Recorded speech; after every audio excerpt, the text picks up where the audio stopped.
welcome here to Wake Up Call with Dan Tortora inside the Great Lakes Honda City Studios. Appreciate your patience here this morning as we got set and ready to go for this week on Wake Up Call. Happy to be here in these Great Lakes Honda City Studios. Great Lakes Honda City coming to you on 7140 Henry Clay Boulevard in Liverpool, New York. They are open for sales and service Monday through Saturday, and of course they're open all the time online at GreatLakesHondaCity.com, so make sure you check them out there. We're on YouTube.com and Facebook.com, both /WakeUpCallDT, and on WakeUpCallDT.mixlr.com. So however you're tuning in up and down the East Coast, the Midwest, the West Coast, and all around the globe, we appreciate you and thank you for being with us here on Wake Up Call with Dan Tortora, where sports meets life. And inside of these Great Lakes Honda City Studios, we got plenty to talk about today. I wanted to do something that kind of just came to me yesterday. I thought to myself, with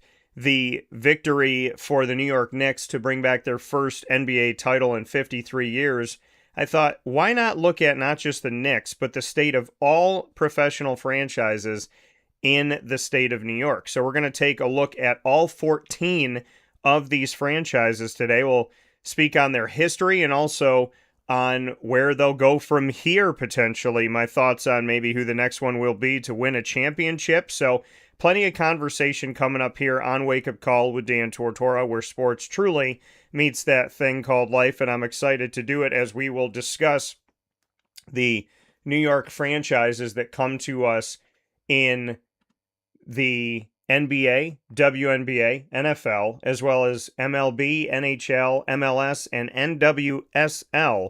We will discuss all 14, as I said, of those franchises in a new conversation, and a conversation I've never had here on the show, here on Wake Up Call, which is the history of every professional New York franchise currently competing, and my thoughts on, okay, now that the Knicks have won, who do I think may be next in New York to hoist a championship trophy?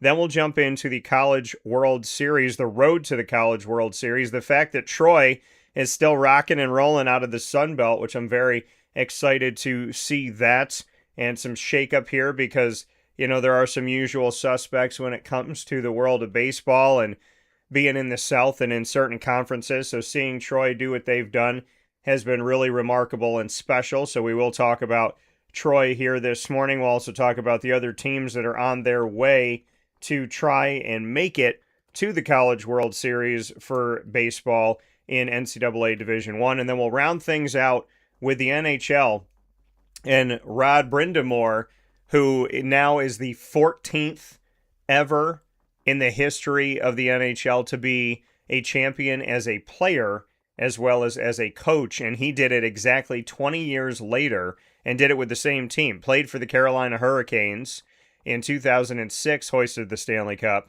and now in 2026 doing it as their coach. So waking up this morning, we have an NHL and an NBA champion, which means that our professional leagues have claimed their champions in this time period where we have in June the NHL and the NBA running parallel. And so now that we know that both of those have been crowned, we now spend, I would say, shift even more to the World Cup and to the college baseball road to the World Series. So a lot of great stuff coming up here in the summerish time in America. And of course, a lot of great things coming up here this morning on Wake Up Call with Dan Tortora. So thank you for being with us and thank you for spending time where sports meets life. Let's take a look at these New York franchises, and I'll circle them as I go, but I want to speak on some history here that we have with the New York franchises, and 14, like I said, and it's funny because when you start to put this together, and I was thinking about this, my brain was like, there's not 14, you know what I mean? You're starting to assemble everything, and I'm like, no, there's not 14 franchises in the state of New York, but there are. I mean, technically, when we look at teams like the, Giants and the Jets, they don't have a New York zip code when it comes to MetLife Stadium, but they are New York teams. So that's something too that comes with it, because, you easily think of Buffalo because the Buffalo Bills have residency in the state of New York. But when you look at the stadium for the Jets and the Giants, because a lot of people in these boroughs are living on top of each other, some of these arenas have to be built on the outskirts. So, 14 franchises in the state of New York. And I want to start things off with the NBA, because in the NBA, we have a champion that was just crowned in the New York Knicks. So let's look at not only the Knicks, but the Brooklyn Nets. And some people, and I just had this conversation recently, some people say that the Nets will always be a New Jersey team because they started off as the New Jersey Nets, but they now call Brooklyn home and they have residency in Brooklyn. They play at the Barclays Center, which is in Brooklyn, New York. And so when some people make the statement that the Nets will truly never be a New York team, I would say, well, the Nets are a team that's playing in New York, has an arena in New York, where the Giants and the Jets don't. So if you consider the Giants and the Jets part of the New York market and part of the home in the greater hand of New York, in the grand scheme of things, then you have to have the Brooklyn Nets, who are on Atlantic Avenue in that spaceship-looking Barclays Center. So we'll start with the New York Knicks and really the NBA overall. I do want to make a note of this, though, when it comes to the NBA and the WNBA, because this was really close to happening. It was so close to happening that I had to double check it and go, wait a second. So the only time an NBA and WNBA franchise from the same city have ever won a title in the exact same year came back in 2001 with the Los Angeles Lakers and the Los Angeles Sparks. The Lakers of the NBA, the Sparks of the WNBA, both won a title in their respective leagues in 2001, bringing a championship to Los Angeles from both the WNBA and the NBA in 2001. The New York Liberty and the New York Knicks came close to doing this, with the New York Liberty winning in 2024 and the Knicks winning now in 2026. We're not too far off from one another, but still separated. So in NBA and WNBA history, it stands that only Los Angeles has boasted of having a champion in the NBA and the WNBA in the same year, where the Knicks and the Liberty, Knicks 2026, Liberty in 2024. So as we take a look at the state of the franchises in the state of New York, starting things off with the NBA, we head to the conversation on the New York Knicks and the Brooklyn Nets. And we'll start with the Knicks. The New York Knicks won an NBA title in 1970, 1973, and here in 2026, 53 years later. The Brooklyn Nets have never won an NBA title. Now, the Brooklyn Nets did attempt to put together a super team when they brought in Kevin Durant and James Harden in the crew. They were looking to spend that money like the Golden State Warriors and the Los Angeles Lakers and the Miami Heat, certain teams have spent over time. The Boston Celtics, to assemble a super team. But it didn't work out for Brooklyn, eventually fell apart, and the Brooklyn Nets, former New Jersey Nets, have yet to ever win an NBA title. And the Knicks in the state of New York have now brought 3. So between the two NBA franchises that reside in New York, the Knicks and the Nets, 3 titles all time inside of the NBA. I want to halt here for a second. Jalen Brunson has been tremendous. And to those that maybe didn't see, this is what happens in sports. Sometimes, and listen, I've been doing this for over 20 years. Sometimes you make a prediction and you're right. And I feel like I've been right more than I've been wrong, which I'm grateful for. And I'll blame God, because there's times where I'm like, it's just a gut, it's a gut feeling about a team or a player or whatever it may be. But sometimes when we make predictions, we're right. And sometimes we're not. And when we're right, I feel like oftentimes people do not give you the credit. You have to give the credit to yourself, not because you have an ego, but you have to remind, because other people will bury it. In 2016, I was the only person in America that picked Syracuse to win the ACC and put North Carolina right behind them. I was ridiculed, made fun of. The newspaper here in Syracuse wrote an article about me and basically gave me the notion of, we're writing the article with or without your quotes. Said that I was a mystery man who revealed myself, which was not true. I put my vote up publicly, which I didn't have to do. I aired it on my website for free, and it was up for over a week before the newspaper caught it, I guess.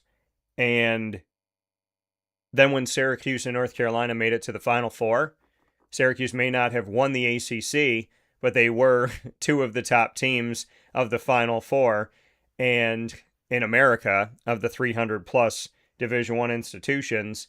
There was no follow-up article, there was no conversation, and as far as the media was concerned, I never said anything. So they laugh about your prediction in the beginning of the year. Then when Syracuse is one of the best teams in America at the end of the year, nobody wants to talk about it. But when you're wrong about a prediction, like some have been wrong about Jalen Brunson and the Knicks, I've been seeing the reminder like every day. You know, people talk about keeping receipts. But I do find it funny that when somebody is right, there's a quiet, a little hush-hush. But when somebody's wrong, they want to plaster it everywhere. Well, everyone in the media besides me, I guess, didn't believe in Syracuse that year. But where was the plastered conversation of them being wrong? You didn't get it from me, because I don't believe in bashing people and being derogatory. I don't think you gain anything from that. But that's what we're seeing now with the Knicks. There's a reminder of the people that didn't think the Knicks could do it. But how many thought the Knicks could? Besides the New York Knicks themselves, and maybe Spike Lee, who's an extension of the Knicks, who thought that the Knicks were going to do this year? Boston, arguably, with the return of Jason Tatum and the team doing well enough without him, I would say, and I would argue, was the team to beat in the East going into the NBA playoffs. And in the West, the Oklahoma City Thunder were the team to beat. The best team in America. That conversation, right? Dave Pasiak said it repeatedly. Oklahoma City was the best team going into the tournament, in his opinion. So the New York Knicks winning this championship in 2026 probably wasn't on a lot of people's predictions. But they did it. And they did it 53 years later. And they did it in a fashion where they won the 2 games in San Antonio to start the series, dropped 1 game at home, came back from the largest deficit in the history of the NBA Finals, where a team won when they were down by 29. There's never been a deficit overcome like that by any team that's ever played in the NBA Finals until the Knicks here in 2026. And then they go back to San Antonio and win again. We talk about teams that struggled to win on the road. In the Cleveland Cavaliers-Toronto Raptors series, Toronto won at home and Cleveland won at home. Cleveland had the last game. Cleveland moved on. Cleveland had to win on the road against Detroit to show that they could be a road team that won. But in some of these cases, like the Cleveland Cavaliers and Toronto Raptors, teams were winning at home, struggling on the road. The New York Knicks in this NBA Finals were 3-0 in San Antonio and 1-1 at home. They had no issue handling San Antonio in San Antonio. So not only did the Knicks win the NBA title, but they went undefeated in the NBA Finals on the road. And they were the ones sweeping series more than Oklahoma City, and it only took them 5 games out of 7 to do it. So the New York Knicks didn't just win, they commanded. And I love the story of the Nova Knicks in Jalen Brunson and Mikal Bridges and Josh Hart having all played at Villanova together and won a championship together, an NBA and NCAA title together. And 2 out of 3 of them won 2 titles. So 2 out of the 3 Nova Knicks won twice at Villanova a national title. And then the 3 of them won 1 title together. Then they all become New York Knicks. And there were moving pieces that had to happen because the Knicks weren't out here, assembling this team from the draft initially. But when the Knicks got these teammates back together, look at what they've done. They've now won an NBA title and an NCAA tournament title. 2 of them, like I said, have now won 3 titles together.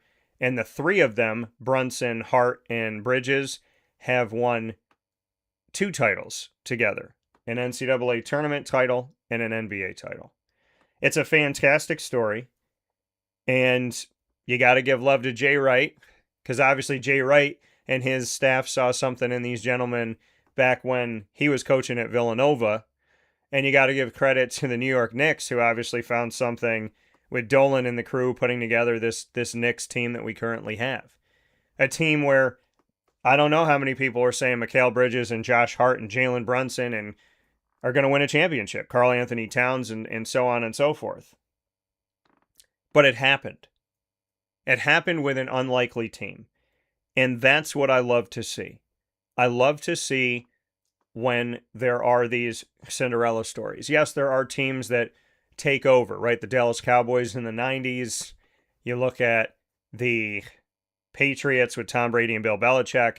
You look at the Yankees' 27 titles, as well as when it comes to the NBA, the Boston Celtics history, the Los Angeles Lakers history, the run of the Golden State Warriors. But this Knicks team was a team that when they got into the postseason as the 3 seed, I don't know how many people thought that they were going to be able to take down the entire field. Now, some say if they played Oklahoma City, they wouldn't have matched up well against them. We don't know, and we're never going to know. But I'm not going to take a title away. When my Toronto Raptors won in 2019, what was the conversation? Well, Klay Thompson was hurt, and, he's got... And I'm sitting here saying to myself, yeah, well, didn't the Golden State Warriors win a title without Kevin Durant? Kevin Durant was healthy. Steph Curry was healthy.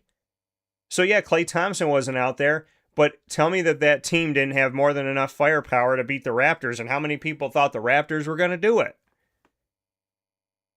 So, in this situation now, well, they didn't play Oklahoma City, Oklahoma City wasn't better than San Antonio. The New York Knicks beat the team that beat the team. So why even have that conversation? Well, the Knicks couldn't beat the Thunder. Really? Well, the Knicks beat the team that beat the Thunder. So what's the problem? And the Raptors beat the team. If the Raptors lost and didn't have Kyle Lowry, how many people would be like, well, the Raptors, the Golden State because Kyle Lowry. No, they would just say Golden State's the better team.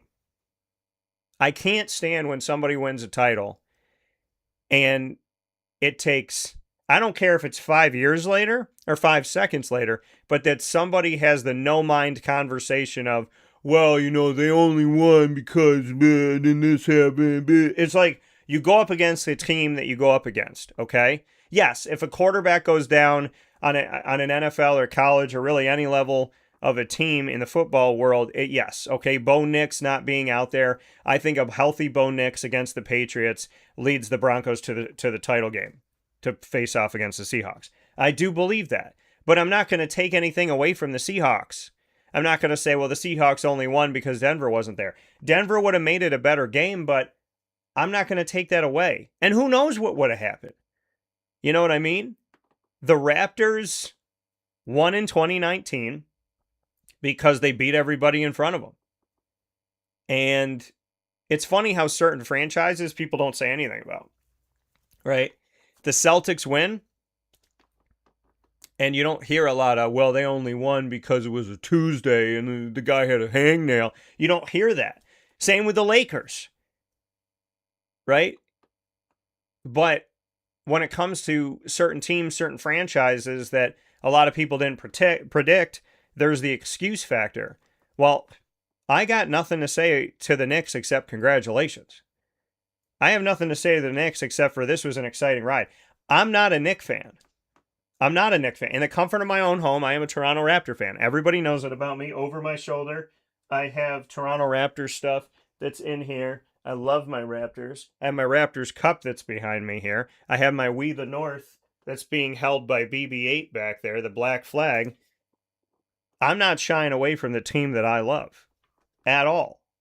But I have told you throughout this series, I have told you throughout this postseason, the more the Knicks win, the better off it's been for the NBA as far as like I think when the Knicks are out there doing well, it's good for the NBA.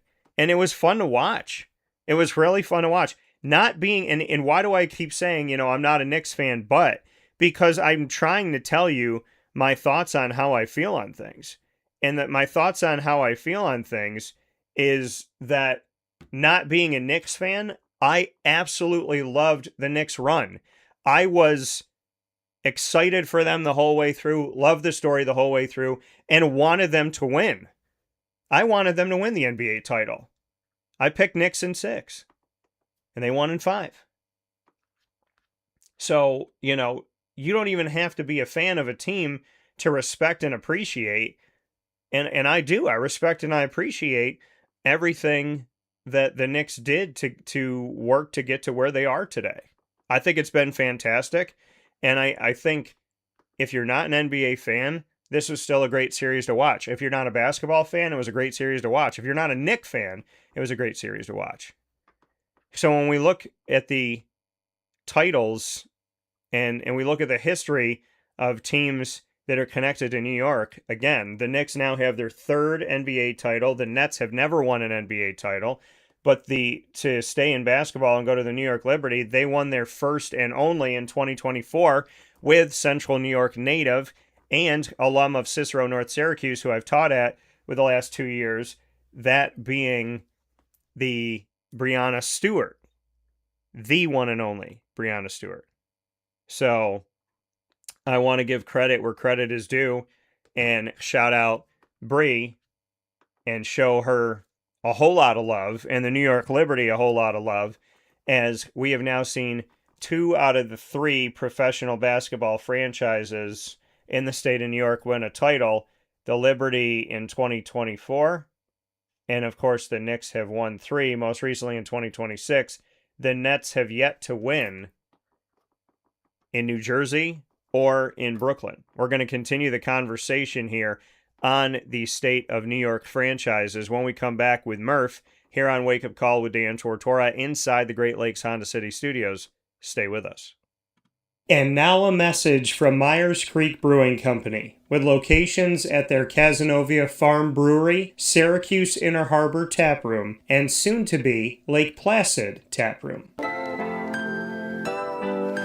Well, I think first and foremost, the Feldmeyer family and our team are extremely passionate about what we do. We care very much about what we do. The Feldmeyer family is always investing. Our taproom management team, our brew management team, our marketing management team, and all of the team members that get after it every day, they leave it on the field. They put their heart and soul into it. I know for a fact that everyone that works at Myers Creek wants to be there, and we want them to be there. We want them to feel good about their job. And again, if you've never been to a Myers Creek, especially to the brewery, I want your eyes to open really big. I want you to see how big of a brand this is. I want you to see where we're going. The sky is the limit, and I feel very proud of that, and I'm very excited about that. When you think of designing a menu for a brewery, it's kind of open to a lot of different interpretations. You can do American, you can do Asian, you can do Italian, and you just have to find, how that meets that pub style dining experience, that gastropub vibe. And I think it's super fun for us because obviously we know that, everyone in the world's going to sell a pizza or a burger or a french fry, but what can we do to be different? And what can we do to be true to who we are? We are a brewery, a brew pub. So the flavor profiles are kind of all over the place. And I think it's super cool that we have a massive smoker at the brewery in Cazenovia, and we smoke a lot of our products. A delicious smoked turkey. We have barbecue ribs on Sundays. From a pulled pork sandwich to a chicken wing, and you go to the Inner Harbor and you go to the Kaz location, and you'll find similarities in the menu, but also things that are a little different and also kind of fit those different demographics or different communities, and also hopefully just drive you to try every tap room that we have open at some point, because you get a little something different at each one. We understand how hard it is to work every day and get after it every day. And when you're done at the end of your day, you want to go out and put your feet up in a good ambiance and good environment. So we take pride in that. We make sure that everyone knows that they're very much valued to us.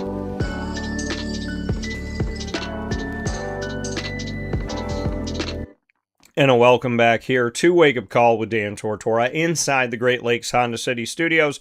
Great Lakes Honda City coming to you on 7140 Henry Clay Boulevard in Liverpool, New York. Open for sales and service Monday through Saturday and all the time online at GreatLakesHondaCity.com. We are picture-in-picture here with Murph on a Murph Monday, the Murphlation station pulling into the building here. And happy to have Murph on the show. We will continue the conversation on the state of New York-based professional franchises in just a moment, but not before we say hello to Murph. Murph, how we doing? I am doing well, my friend. I sincerely apologize for being a few minutes late. Had a work call I had to hop on, but it was a great one, and I'm glad that we can still find some time to talk some sports, and I know more specifically some New York sports. Yeah, taking a look at 14 different professional franchises in the state of New York, calling New York home. And of course, as you break it down by league, we have the NBA, the WNBA, the NFL, the MLB, the NHL, the MLS, and the NWSL. So across many different sports. And before the break, Murph, talking about the New York Knicks and the Brooklyn Nets. When we look at NBA history, the Nets have never won a title in New Jersey, or as the Brooklyn Nets, the Knicks have now won 3, 1970, 1973, and 2026. And the New York Liberty on this side of the WNBA have won 1 title. So amongst these 3 franchises, we have 4 titles here, 1 in the WNBA, 3 in the NBA, all from the Knicks, none from the Nets. And we were very close to having the WNBA and NBA representation of New York have the opportunity to hoist a trophy in the same year. The Liberty won in 2024, the Knicks won in 2026, so they almost were ships that crossed each other in the night, but they did not. So the only city to ever boast of having an NBA and WNBA champion in the same year, Los Angeles, with the Sparks and the Lakers back in 2001. What are your thoughts on the world of the NBA and WNBA when we speak on New York franchises? Having the Nets never won, do you think the Nets will find a way? Are we looking at a time where the Knicks will continue to push and maybe fight for it again next year? And the New York Liberty, who just won recently with Central New York native and CNS alum Breanna Stewart, it seems like New York Liberty, New York Knicks may be pushing for more in the here and now. The Nets, they tried to put together a super team. It never worked, and the Nets have not come close, really, to winning a title. So your thoughts on the basketball world of New York franchises? Yeah, obviously the giant elephant in the room is the New York Knicks, and obviously we haven't had a chance to talk about it since they won the championship on Saturday night. So I got a lot of friends who are huge Knicks fans. So coming from a long-suffering fan of 2 New York sports teams that are, by all accounts, horrible, haven't won championships in a very long time, congratulations. I hope you enjoy it. And one thing I want to point out is that if the Knicks of all teams can do it, who's to say the Mets or Jets can't do it? Now, I'm not saying it's here and now. We're probably the Jets very far away. The Mets maybe not quite as far away. But if the Knicks, who were the laughingstock of the NBA for the last 20 years, they failed to get LeBron. They failed to get Kyrie Irving and Kevin Durant to come to town. They had Carmelo Anthony but couldn't do anything with him. Then they don't get the number 1 pick when Zion was available, and they had to settle for RJ Barrett. The Knicks were the laughingstock of the NBA for 20 years. As long as I've been alive, the Knicks have been terrible, which is why at the time that I watched basketball, which wasn't for all that long, but I was a Nets fan. I wasn't a big Nets fan. I enjoyed watching them when they formed the first super team with Kevin Garnett and Paul Pierce that didn't do anything. But I never really had anything against the Knicks because I wasn't really a huge basketball fan. Yeah. Then 2020 happens, and I completely stopped watching basketball because I didn't care for their politics getting involved. And I haven't really watched a lot of it since. I pay attention to it. I don't really watch it a ton. But since the Knicks have been on this run, I found myself watching games, and it was more for me being a New York sports fan and having friends that are Knicks fans and thinking, you know what? I'd love to see this team win. Because number one, I'd love to see a parade through the Canyon of Heroes. And number two, the Knicks have been a franchise that has been the laughingstock of the NBA for a long time. If they can win a championship, that gives me hope for my two teams, for my two big teams, that maybe one day they'll be able to break their droughts. The Mets are going on 40 years at this point. The Jets are closing in on 60 years since they've won a championship. So, will it happen? Who knows? Yeah.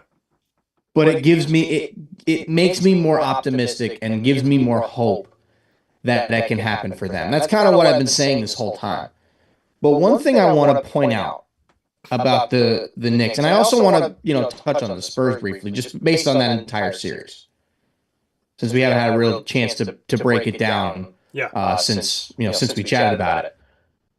The Knicks were a team that nobody expected to be able to win anything because they don't have a true superstar. Because people don't want to call Jalen Brunson a 1A. They don't want to call him a superstar. Yeah. They want to call him like an Isaiah Thomas, who's a great player, but can't really do what he needs to do to win a championship as the leader. He proved those doubters wrong. When he was signed, and I want to say, you might know better than me, I want to say he was signed after the 2022 season. Does that sound right? Well, here's the thing. I want to make a note before we even state that, is that Jalen Brunson was a second-round draft pick. Yeah. So not only was he not a lottery pick, he was not a first-round draft pick. He was drafted in the second round of the NBA draft, where there is no guaranteed money. He was picked 33rd by the Dallas Mavericks back in 2018.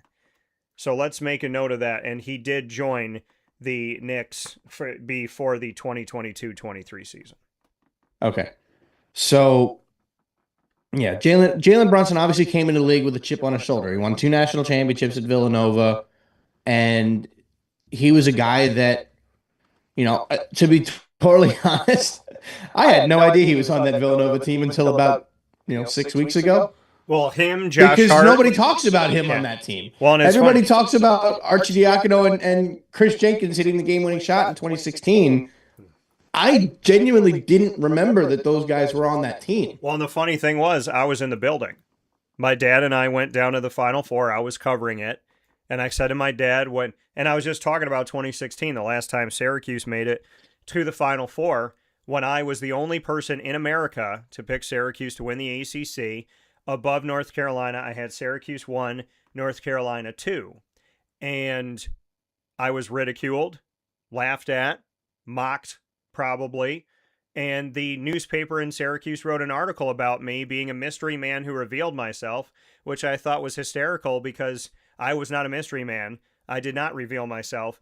I do what probably a lot of people don't do, where I publicly will release my vote, and I put it on my website. My website is free. My website is accessible, and so the newspaper in and of itself wrote a false title, not surprised, and to get people to click on it, I'm sure, I'm confident, can't say I'm sure, I'm confident, I don't think like those people, but I was there in that Final Four because I was there with Syracuse's run. My dad came with me. We were there when Villanova was in that Final Four and they won over North Carolina, and Jalen Brunson, Mikal Bridges, and Josh Hart all won a title together, but 2 of them won 2 titles together. So as I was saying before the break, these Nova Knicks, 2 of them have now won 3 championships, 2 college, 1 pro, and the three of them, the trifecta, have won in college once together and now won in the NBA together. So for all intents and purposes, let's give some credit to Jay Wright and his staff, who saw something in Jalen Brunson, Mikal Bridges, and Josh Hart to say, we think these are some good players to have on the team. And they went to a title, won a title together. Then two of them won a title together twice. And then the three of them reunite in the NBA with the New York Knicks. They didn't all get there at the same time, and now they've won an NBA title. So I would say anybody that doesn't believe in Jalen Brunson, Mikal Bridges, or Josh Hart, I would say you're now wrong multiple times. And maybe it's time to give credit where credit is due to what Villanova did, what they did in college, how hard it is to get to a college title, 360 plus institutions in Division I men's basketball, to get all the way down to be the last one standing. For Villanova to do it twice, Jay Wright was voted the coach of the decade for the 2010s in those two title years, helping him to be the coach of the decade before he retired at 61 years old. And now they've done it in the NBA. And I don't know if anybody had on their bingo card that Mikal Bridges, Josh Hart, and Jalen Brunson were going to reunite in the NBA and win an NBA title over all these other people that people can't stop talking about every 5 seconds, like Victor Wembanyama.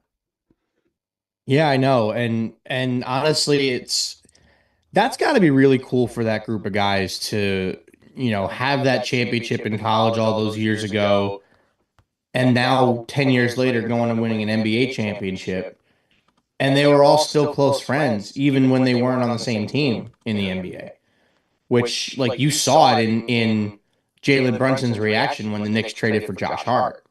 He was like a little kid because, like, it's one of his closest friends, and now he's going to be his teammate in the NBA. So just kind of the Knicks in general, though, like we said, like, they didn't really have like a dude, like a guy that's going to absolutely take over a game and be that guy, or so we thought. Jalen Brunson clearly is that guy. He's an unconventional version of that guy, but he clearly is that guy, which we found out in these playoffs that he truly is. So, yeah, they didn't have a Steph Curry or a Kevin Durant level of player, but Jalen Brunson is a very good basketball player. Sure, he's undersized, but he's got unreal skills. He's got a great ability to shoot the ball over taller defenders, which at just over 6 feet tall, you have no choice in the NBA when you got 7'6" Victor Wembanyama, coming down on you. But it was honestly impressive to see what he did. It was impressive to see what the team did as a whole. But you saw the resiliency that this team had. They trailed by double digits in every single game in the finals. Yeah. And they won 4 of them. And they won a game from down 29. Folks, that doesn't happen.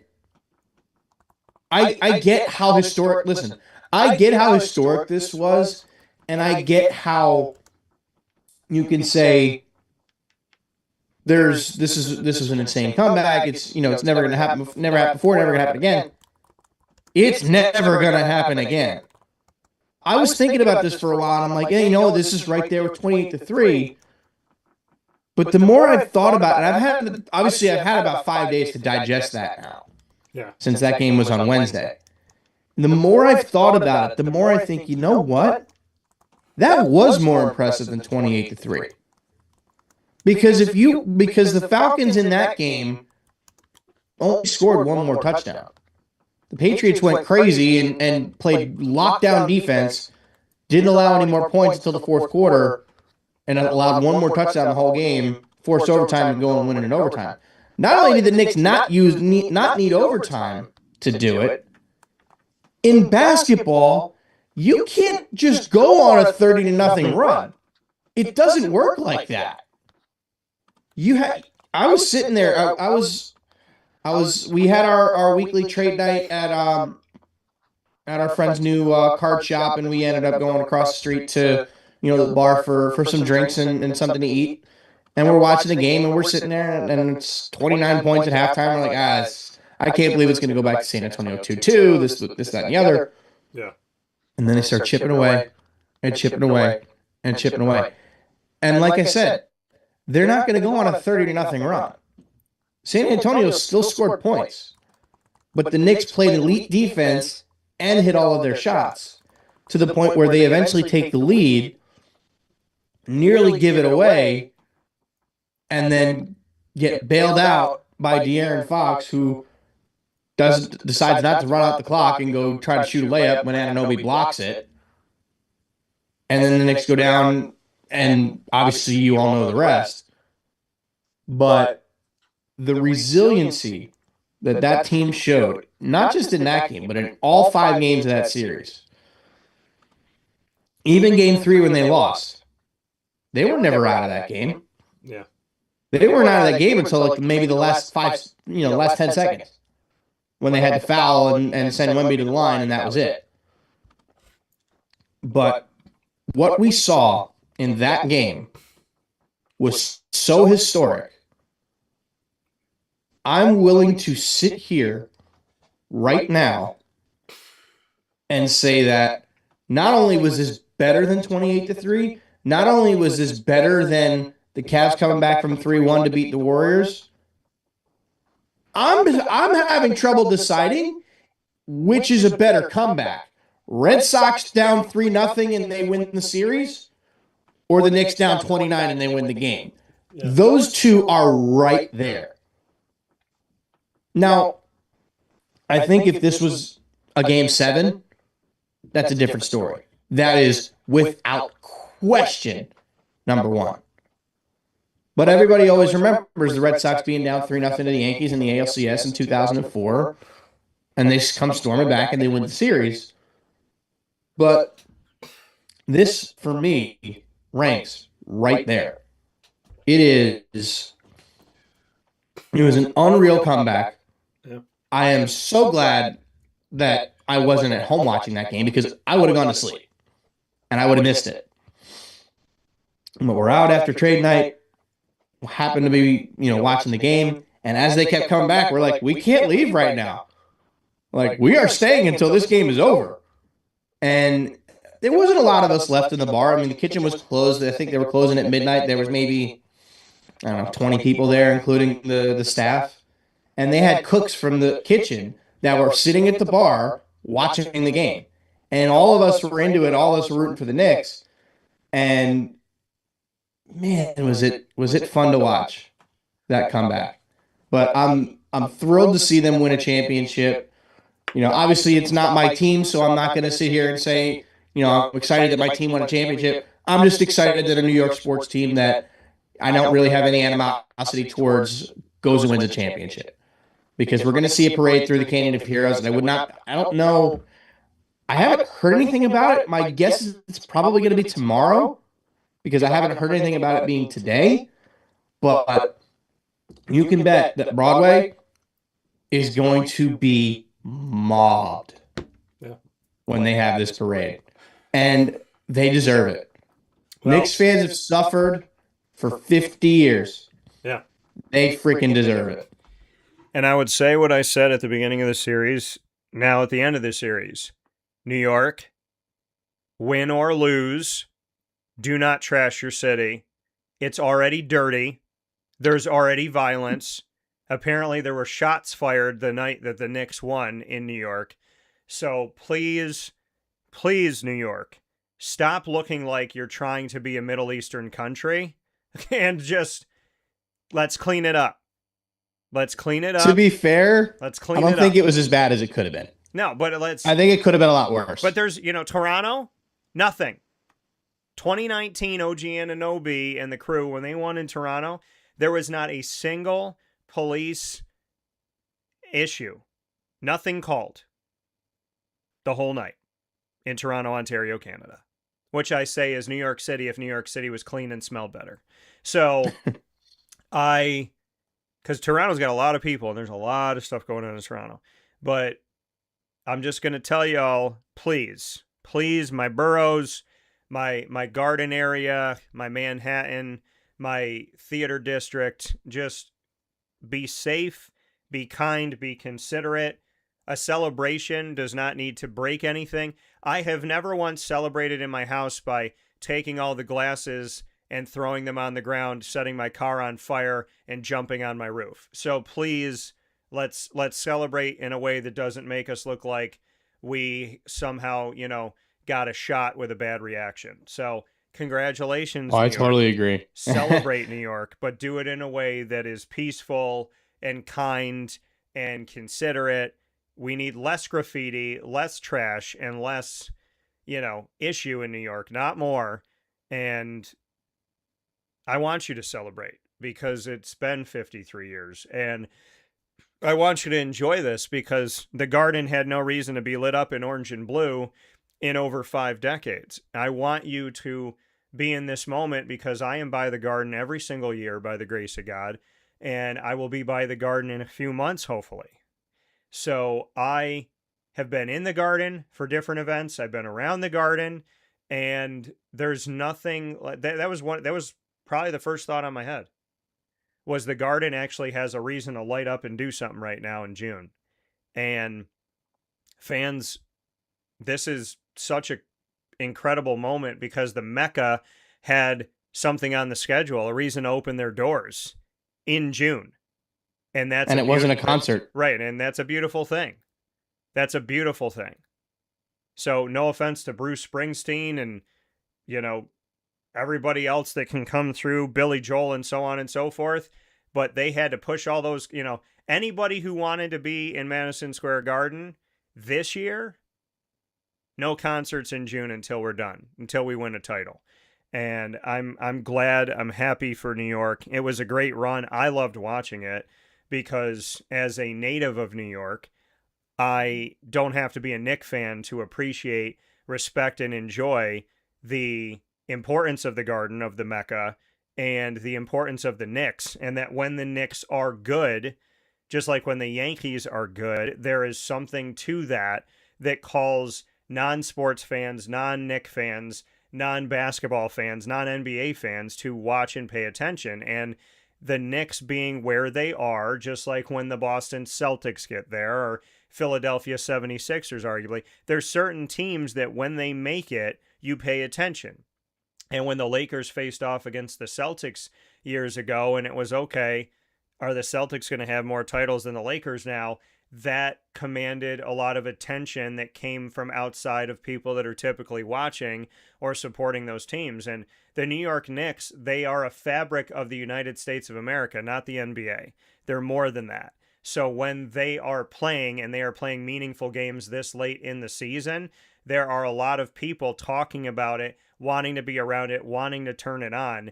And for that, I love it because it brings eyes and ears to something that people might ignore throughout the year. And I can honestly say that the conversations that I've had here on the show, a lot with Dave Paziak, my longtime basketball head coach and analyst, who is an encyclopedia and great mind when it comes to the NBA and really basketball in general, the uptick of people watching and listening I've seen.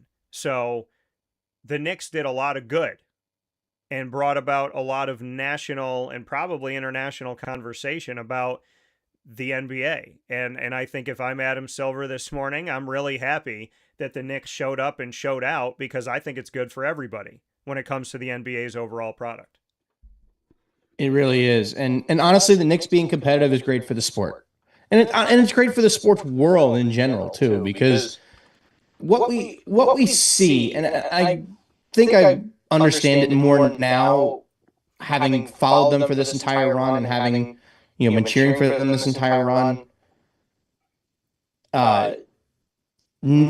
So obviously the boroughs are typically separated with who they're fans of, right? You got, this is not always how it goes, but it's typically how it goes.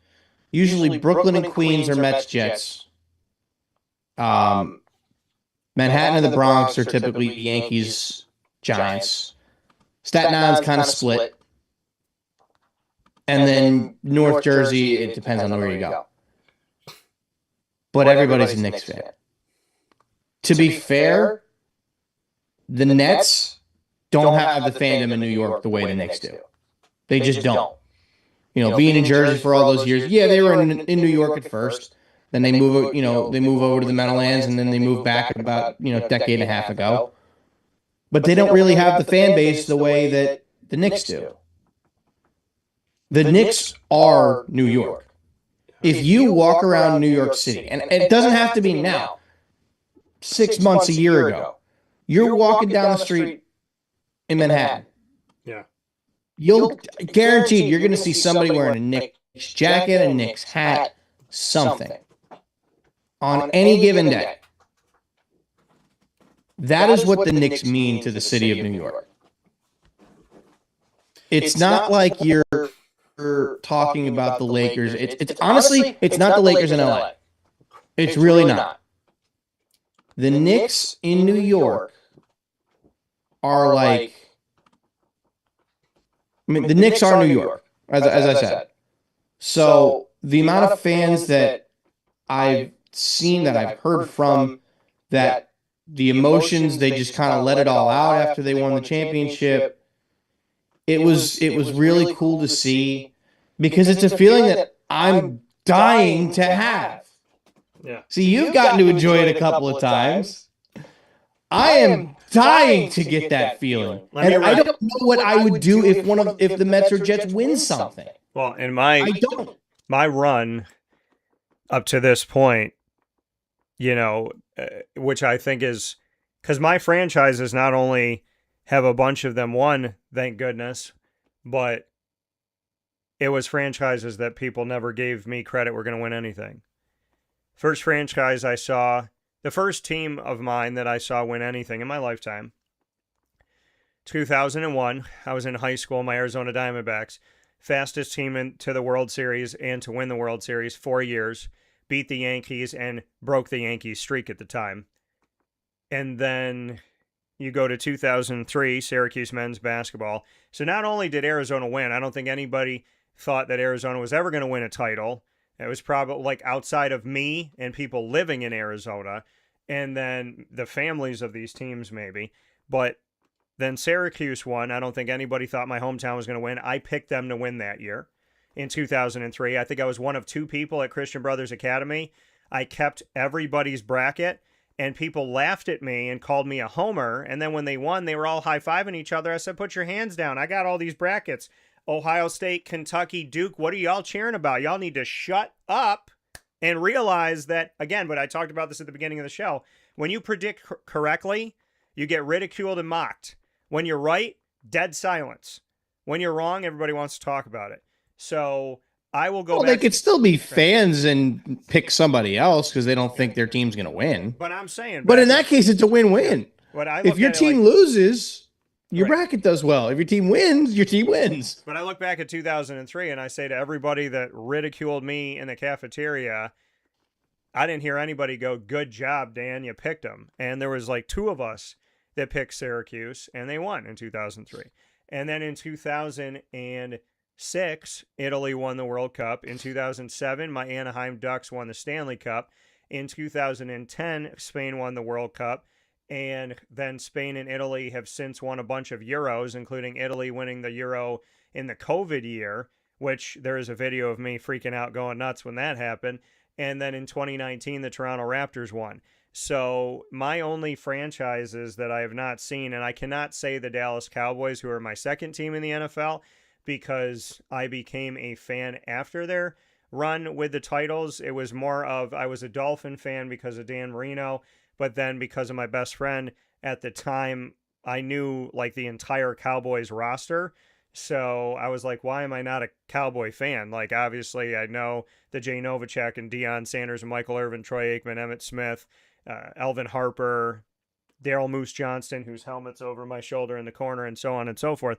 So I don't claim the Cowboys because I wasn't a Cowboy fan at the time. So I have not been a fan to see the Cowboys win, the Jaguars win. My Charlotte FC, my MLS team, just came into existence within the last few years. I was a fan a year before they even played a match. So outside of, and then in I would say in the WNBA that I'm in between the Fever and the Liberty because I love Caitlin Clark and Breanna Stewart.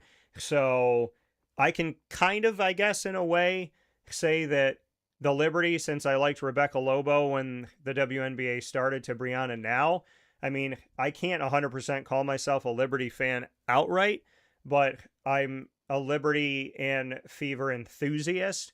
So, I mean, really what it comes down to is I haven't seen my Cowboys, my Jaguars, or Charlotte FC, but I've seen everybody else. And I don't think that on people's bingo cards they were giving me credit for being a Duck, a Raptor, or a Diamondback for sure. And they've all won a title. I mean, there were people that thought I was going to live and die and never see the Raptors win anything, or the Diamondbacks win anything, or the Ducks win anything. So it's just funny to be a kid, pick my teams, and now at 40 years old, look at all of my franchises that I love dearly and say, almost every single team I cheer for has won a title. And must be nice. so, but it was, but the thing is it's not that they've won a title. It's that, I picked franchises that people thought it was insane. Why would you like this team? I was told, why would you like the only team in the NBA that doesn't play in the United States of America? They're not even a real NBA team because they play in Canada. So, I mean, the Raptors winning was probably them, and the Diamondbacks, I would say, are the ones that people probably would have put all their money on. It was never going to happen. But, people treat the Jaguars and the Raptors the same, and they're like, you're stupid for liking these teams. They're never going to win. And I'm like, well, 50% of them have.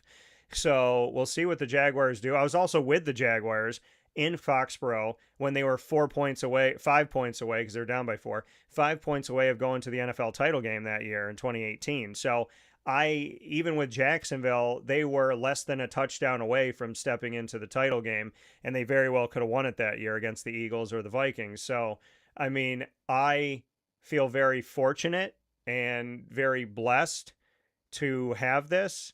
I just find it funny because the teams that I put together, I think a lot of people thought like, oh, that's cute that you like them. And now I'm sitting here looking at my squad going, almost every single one of you has a trophy. And we're going to have to get one for the Cowboys and the Jaguars and the Charlotte FC. And then, I mean, Syracuse football, Jesus knows. But it's hard because in college football, like, yes, I love my hometown, but people that know me know that I have built really deep rooted relationships with franchises and with coaches. And so there are a lot of teams around the nation that when they win, I feel a part of that family. And there's a bunch of them. So it's not that Syracuse is not my team. And I mean, obviously they're my hometown, but I'd be lying if I didn't say that I have a soft spot for a bunch of these teams that I've met over the years and coaches that I've spent time with. So I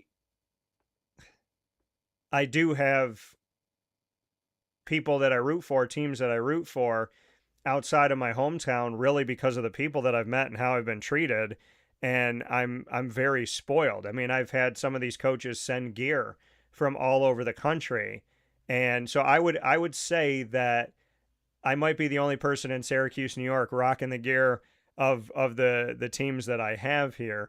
But I love my hometown. I absolutely love Syracuse. And, obviously I would love to see them win in the college football playoff.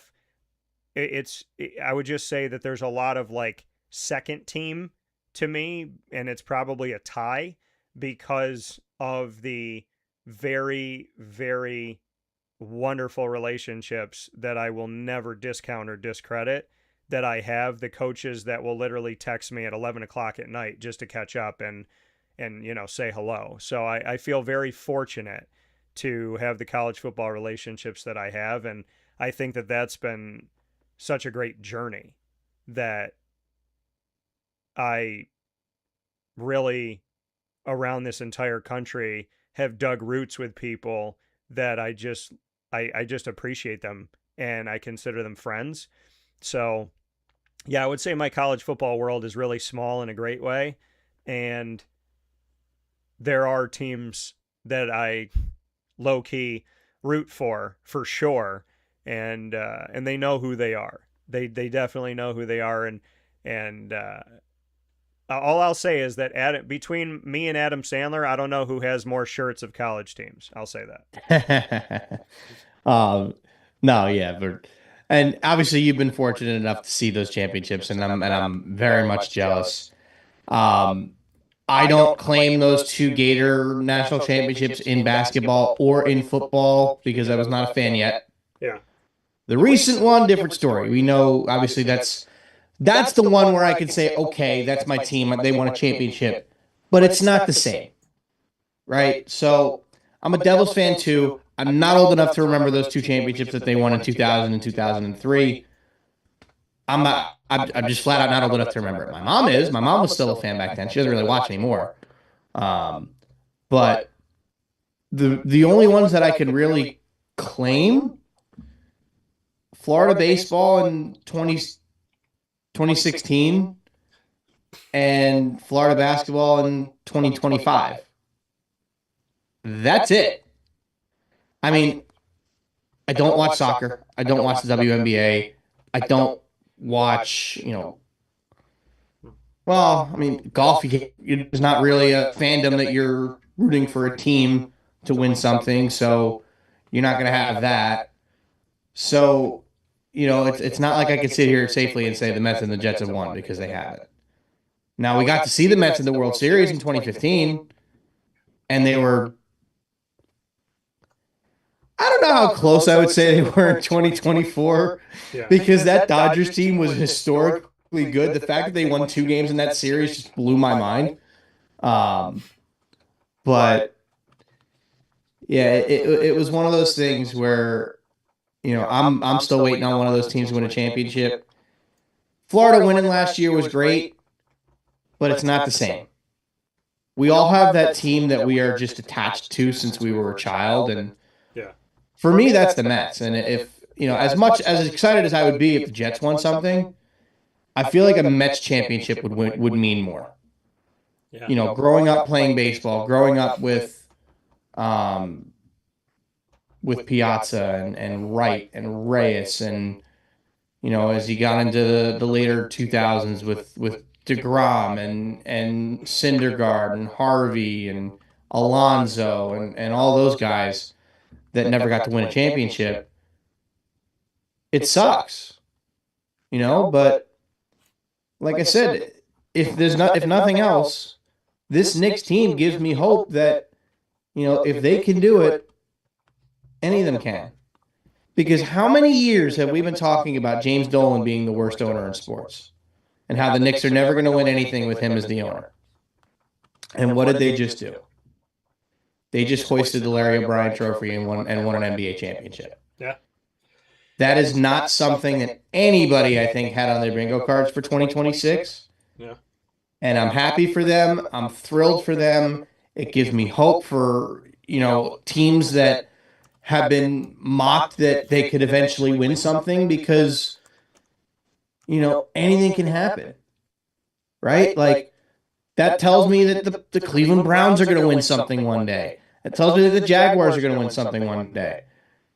Heck, the Cubs have won a World Series. The Cubs hadn't won a World Series in 108 years. Yeah. When they won in 2016. The White Sox in 2005 hadn't won in 80 years. The Red Sox in 04, same thing. Yeah. Listen, just because these teams have these historic droughts where they never win a championship, they're going to eventually. The law of averages says they're going to win something eventually. So to me, as we sit here at 10:22 a.m. on June 15th, 2026, I'm going to sit here and say I will witness the Mets win a championship in my lifetime. And if I'm wrong, I'm going to die a liar, and that is okay. But the Mets will win a championship in my lifetime. I feel confident that it's going to happen with Soto on the team. Okay. Because with him on that roster, it's hard for them not to build a competitive team. Definitely not going to be this year. I can tell you that much. But they did just take 2 out of 3 from the first place Braves, so you can't count them out just yet. But it's definitely not going to happen this year. But you got 13 years to go on Soto's deal. In my head, they're going to win at least one in that time frame. It would be probably a colossal failure of epic proportions if they don't win a championship with Juan Soto on the roster. Well, So we will see, but we do know, and I hope for you that you get it, and I believe the Mets are going to win a title. If we're talking about teams that have not won in New York in a while, I think the Mets are, and we'll discuss in just a little bit here. But the Brooklyn Nets, the super team, Paul Pierce, Kevin Garnett, back in 2013, Kevin Durant, James Harden, Kyrie Irving assembled around the 2020s, 2021. The Brooklyn Nets have never won a title, even when they try to put together these super teams with the big names. We know that Kevin Garnett and Paul Pierce did it with Boston, which some people thought was never going to happen.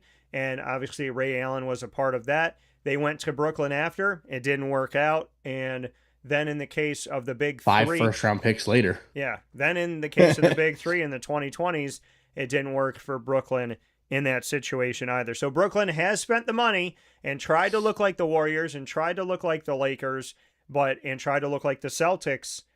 It just didn't happen for Brooklyn. And I do think Brooklyn is probably the team playing in New York that people maybe don't consider the New York team. Brooklyn at the Barclays, the Knicks at the Garden. When I covered the ACC tournament and the Big East tournament in the same year, coming out of COVID, I was going to both.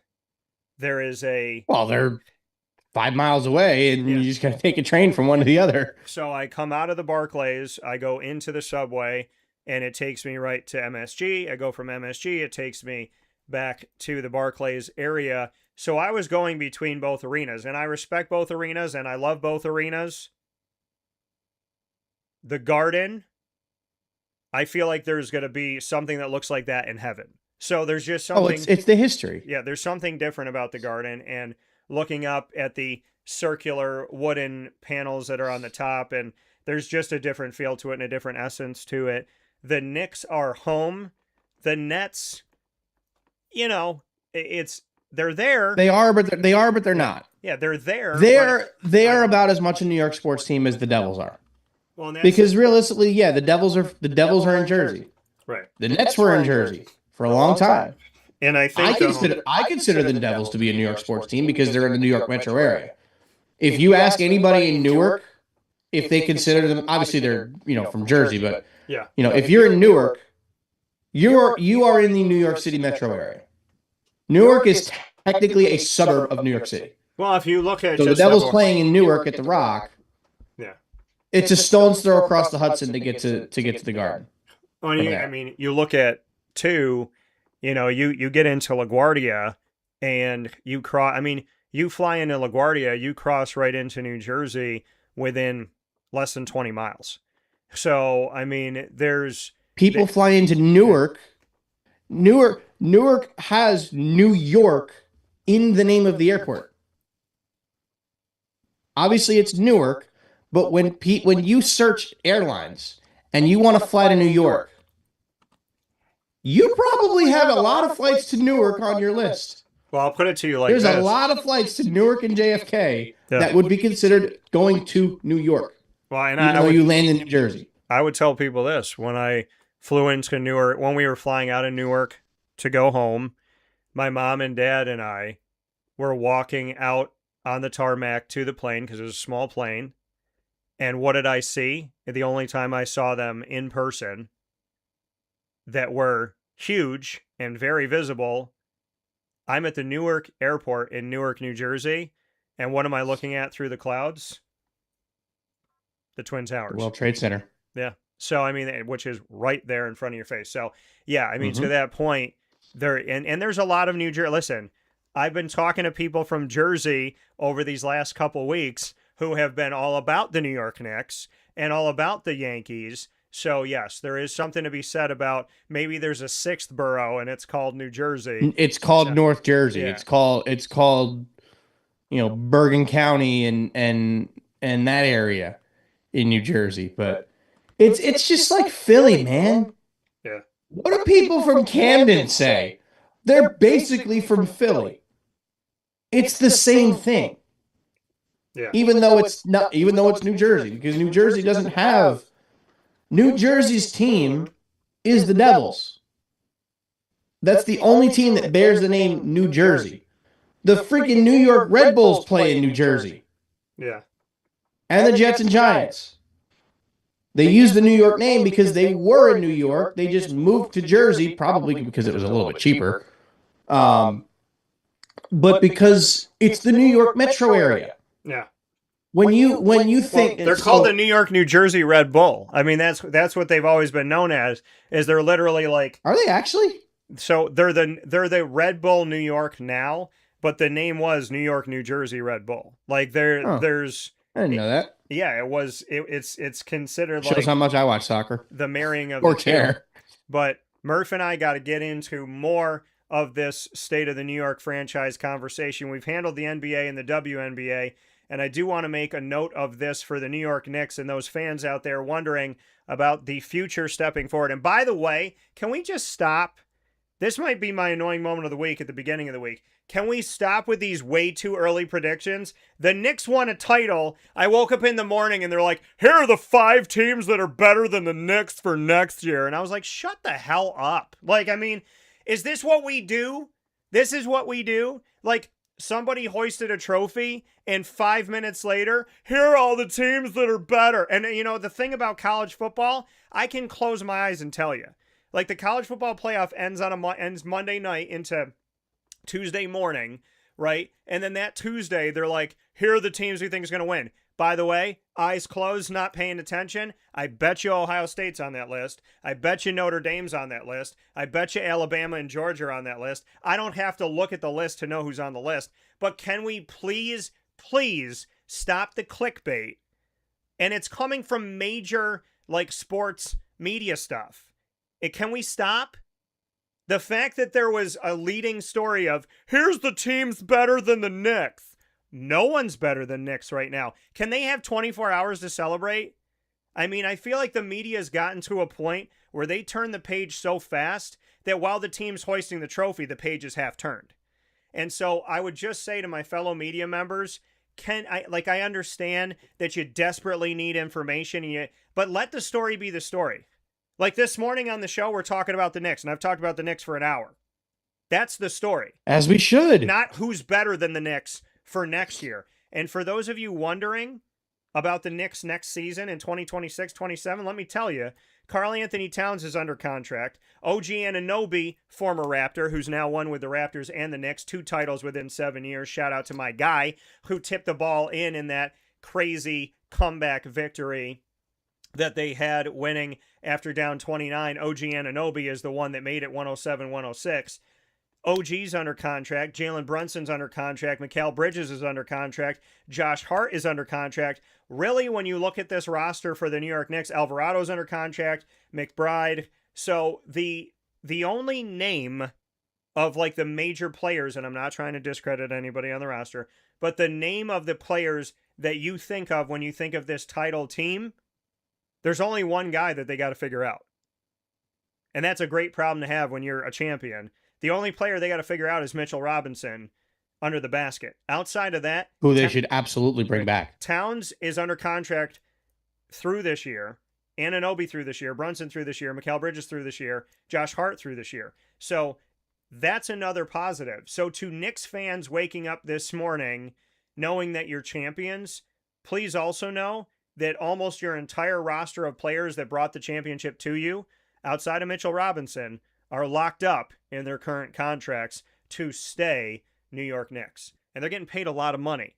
So Congratulations to the Knicks, not only on their title in 25-26, but the fact that 26-27 is already looking nice. So even if we're the only show that does it, let me be the show here on Wake Up Call with Dan Tortora to say, congratulations, Knicks. You are the champions. And I ain't talking about next year because that don't matter. we're talking about right now. We'll take a step aside for a fast break, and when we come back, we'll head to the NFL and speak on the history of those NFL franchises that call New York home. The Giants, the Jets, and the Bills. The Giants have won. The Jets, believe it or not, they've also won. And the Bills, they had 4 chances in a row and couldn't beat the NFC East. We'll talk about the NFL New York franchises and where they have been and where they could be, and which one of them do we think is going to win an NFL title next. That's all coming up right after this fast break on Wake Up Call with Dan Tortora inside the Great Lakes Honda City Studios. The conversation this morning, the state of New York franchises. There are 14 pro franchises. What do we think of who they are right now and where they could go? And, of course, celebrating their history. Hi, this is Gina Husted. I'm part owner of Skippy's Ice Cream. The other half is my better half, Don Husted Jr. When somebody comes up to the truck and it's a family, it's nice that the older generation is nostalgic and they can tell the younger generation, back in my day, we used to have the truck around our neighborhood. So now you're lucky because the truck can come to your party, and you're lucky that this truck is at a festival and you're getting to buy the ice cream. And basically we're ice cream that comes to you now, specifically comes to you, not for you waiting for us, we're coming to you. We will do neighborhoods if you have a block party. We do birthdays, we do anniversaries, we do celebrations of life, we do wedding showers, we do festivals, we'll do corporate events, we have a lot of corporate picnics, we have family reunions, so it's a whole wide range of whatever party you have, we'd love to be at. We're so appreciative of the community, always coming up to us at festivals and calling us to have different events. We have a lot of return customers. We always have people coming up to our truck. We're always there for the community. We always try to give back to different organizations and fundraisers, and so I think the community sees that. We like to give back to them. This is where we live. This is where we were raised. This is where our kids were raised. So the community is very special to us. I mean, obviously, we've lived here our whole lives. So it means a lot that they come up to our truck and that they choose us, because we're just there to please the community and deal with as many people as we can in this community, because this is, like I said, where we were born and raised. If you'd like to get in touch with Skippy's Ice Cream and have us at your next event, I would suggest using our email, skipthecake, skipthecake, skipthecake@gmail.com. That's the fastest way to get a hold of us. It's the easiest way to get a hold of us, and that's going to get the fastest response from us. If you choose to call, if you don't have an email, then you can call 315-456-9750, and we'll be glad to get back to you as soon as we can. Skippy's Ice Cream, the original ice cream truck.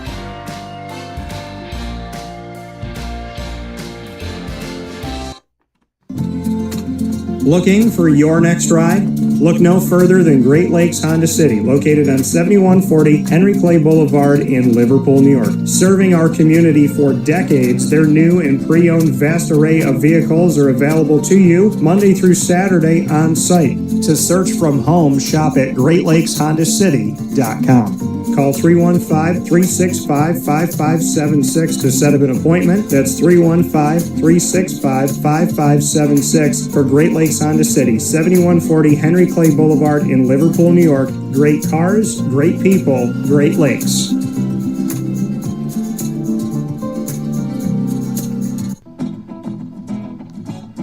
Hi, this is Amy from Mother's Cupboard, home of the whole frittata. We are open daily 6 a.m. to 1:30 p.m. For takeout orders, call 315-432-0942 and tune in to Wake Up Call with Dan Tortora for our monthly food challenge, and try our Wake Up Call signature menu item, available 7 days a week.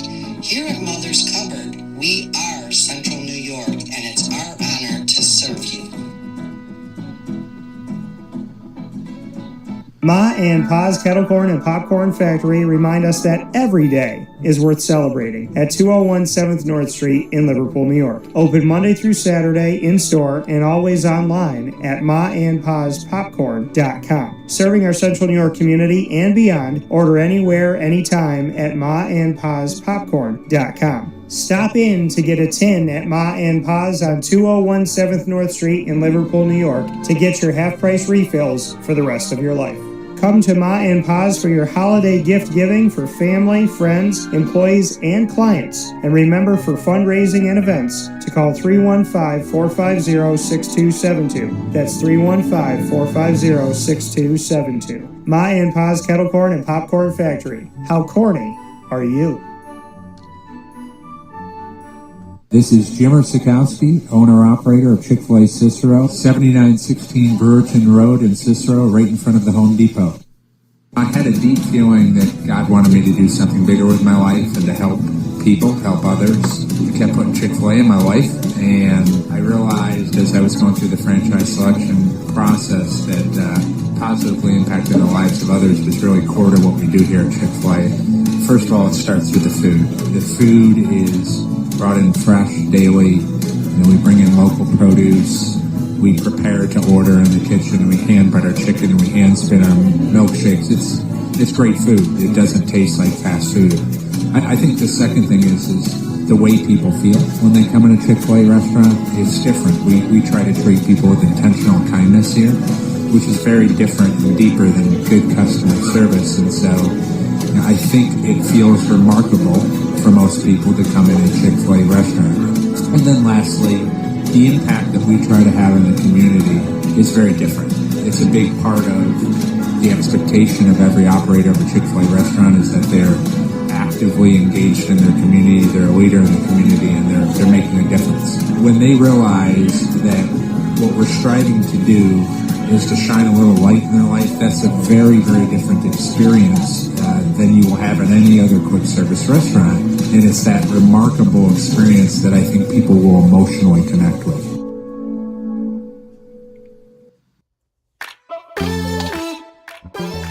Hi, this is Chris Rauda. And Colleen Rakowski from Gray's Craze of Clay. It's a fun, innovative, upscale catering solution. We've turned eating into a whole new experience. Each of our boards is packed with delicious mix of artisan cheeses. We use premium cured meats, fresh fruits, nuts, and all of the sweet touches that really bring out the best in every perfect bite. We offer something as small as a grab and go that feeds one, maybe two people, to our large board that can serve anywhere up to 25, 28 people. So we have the ability to really meet and hopefully exceed all of our customers' expectations when it comes to the different varieties of things that we have. Charcuterie boards or boxes are healthy, fresh, delicious. They're made to order. We're baking the breads here daily. We're baking the cookies here daily. All of our dips are homemade, made in-house. All of our spreads are all made in-house. When you open that board or box that we have delivered or you have picked up, we want you to know that it was made with care and designed to completely elevate your event, celebration, or meeting. We've catered parties and events for up to 300 people. So if you're walking in to grab something for lunch or something for date night or movie night, that's great too. Our events go from you eating in the car on the way home to a catering event in a rehearsal dinner or cocktail hour or party. When we do, again, know what the event is specifically for a wedding, we like to schedule tastings so the bride and groom can come in and see what we have to offer, and we can then, as we talk, to try to understand what they're looking for, what the venue's like. We do like to have that one-on-one interaction when it comes to catering bigger events. Our address is 4599 State Route 31, Suite 5 in Clay, New York. We're on the corner of Route 31 and Henry Clay at Clay Marketplace. You can order on the phone by calling area code 315-409-4171 or online at grayscraze.com/clay-ny. Come visit us at Gray's Craze of Clay, New York, where we want you to celebrate everything. Hey everybody, this is Rockney Roberts from Willow Rock Brewing Company. We are here in Cicero at the Willow Rock Pizza Pub. And I'm Kevin Williams, also from Willow Rock Brewing Company. Happy to be here and happy to be partnering with CNS and Dan Tortora. You want some place where you can feel comfortable and hopefully ingratiate yourself with the community. And Kevin, he grew up right down the road from here. I grew up in Brewerton, so not too far away. We know the area, we know the people, they're great, and we were just really excited to be able to come to the area. Yeah, and having the opportunity to meet some of these coaches, some of the people in general already, and seeing the CNS colors kind of around, and already partnering on a smaller level with individual teams really made this make sense to us to really formalize kind of a partnership with the school and get this rolling. You know, Willow Rock to me has always been about high quality beverages, high quality experiences, and now high quality food in our pizza pub. You know, that was something new for us when we came to Cicero. Right from the drop, we knew we were going to have a focus on the highest quality food to go with our high quality beer. At the Willow Rock Pizza Pub, you're getting high quality, hand cut, top notch ingredients. We're open for lunch. That's a really important thing for us, is to be able to get that person in here like, hey, you only got 30 minutes for lunch, but we're gonna have something for you that you can get quickly and available to everybody. Yeah, we wanted something that was just a little bit outside the box, a little bit outside of comfort zone, but still something that you could rely on to be consistent and easy to look at and easy to be like, oh, I can see myself eating this. I can see myself wanting to have that more than once. Eating a whole pizza like our beef on weck pizza, I've never seen one anywhere. It's just a great ideas, great inspiration across the board. We're their spot to stop. We're their friendly neighborhood watering hole, as well as pizza place and place to stop for a restaurant. Not just beer drinkers here. We've got wines, we got cocktails, we got non-alcoholic stuff for the kids. The location is more important today than it ever has been before, and we're lucky enough to be here in Cicero. The Willow Rock Pizza Pub is a place where you can bring your family. You can come in, you can grab a soda, you can relax. You can come after a game, before a game, your parents, your grandparents. Our goal is to make sure that everyone's comfortable here. We want students, we want athletes, we want your coaches. It's going to be a good time. So come here, enjoy the high quality food, high quality beverage that we're going to offer to everybody. And hey, go North Stars. We're so happy to have the North Stars. We are very much a kid-friendly establishment. We have tons of space outside for everybody to be playing outside, as well as listening to live music, enjoying some pizza. The Willow Rock Pizza Pub is open 6 days a week here in Cicero. That is Tuesday through Sunday. And our website is willowrockbrew.com, and our socials are at Willow Rock Brew. So find us on the net, find us in person. We'll see you soon. And a welcome back here to Wake Up Call with Dan Tortora inside the Great Lakes Honda City Studios. Great Lakes Honda City coming to you on 7140 Henry Clay Boulevard in Liverpool, New York. They're open for sales and service. Great Lakes Honda City Monday through Saturday, and all the time online at greatlakeshondacity.com. The only place I've gotten my vehicles for over a decade. So make sure you go there to the people that I've trusted when it comes to pricing and safety, gas mileage. Great Lakes Honda City has been my spot and continues to be my spot, and I hope that you will make them your spot today on 7140 Henry Clay Boulevard in Liverpool, New York. So we have discussed the NBA and the WNBA. Let's head to the NFL franchises that call New York home. And I joke all the time that, is it really home? I'm like, the Jets are in Jersey, the Giants are in Jersey, they're in East Rutherford. But they are New York franchises, and here's the thing. They have to have the stadium in Jersey because there's nowhere to put it in New York because there's so many people everywhere. But in Buffalo, Buffalo's got some space to hang out with the Bills out there. I've been out to Buffalo's stadium. Of course, they have a new one coming here to be open and unveiled, but I have been to the Buffalo Bills multiple times, and I've been to the Jets Giants MetLife home multiple times as well, and I was at the old Giants Stadium. So I've actually experienced all of these franchises and all of their headquarters. So as we talk about the NFL and look at the state of New York-based franchises professionally, in the NFL, the Giants won NFL titles in 1987, 1991, 2008, and 2012.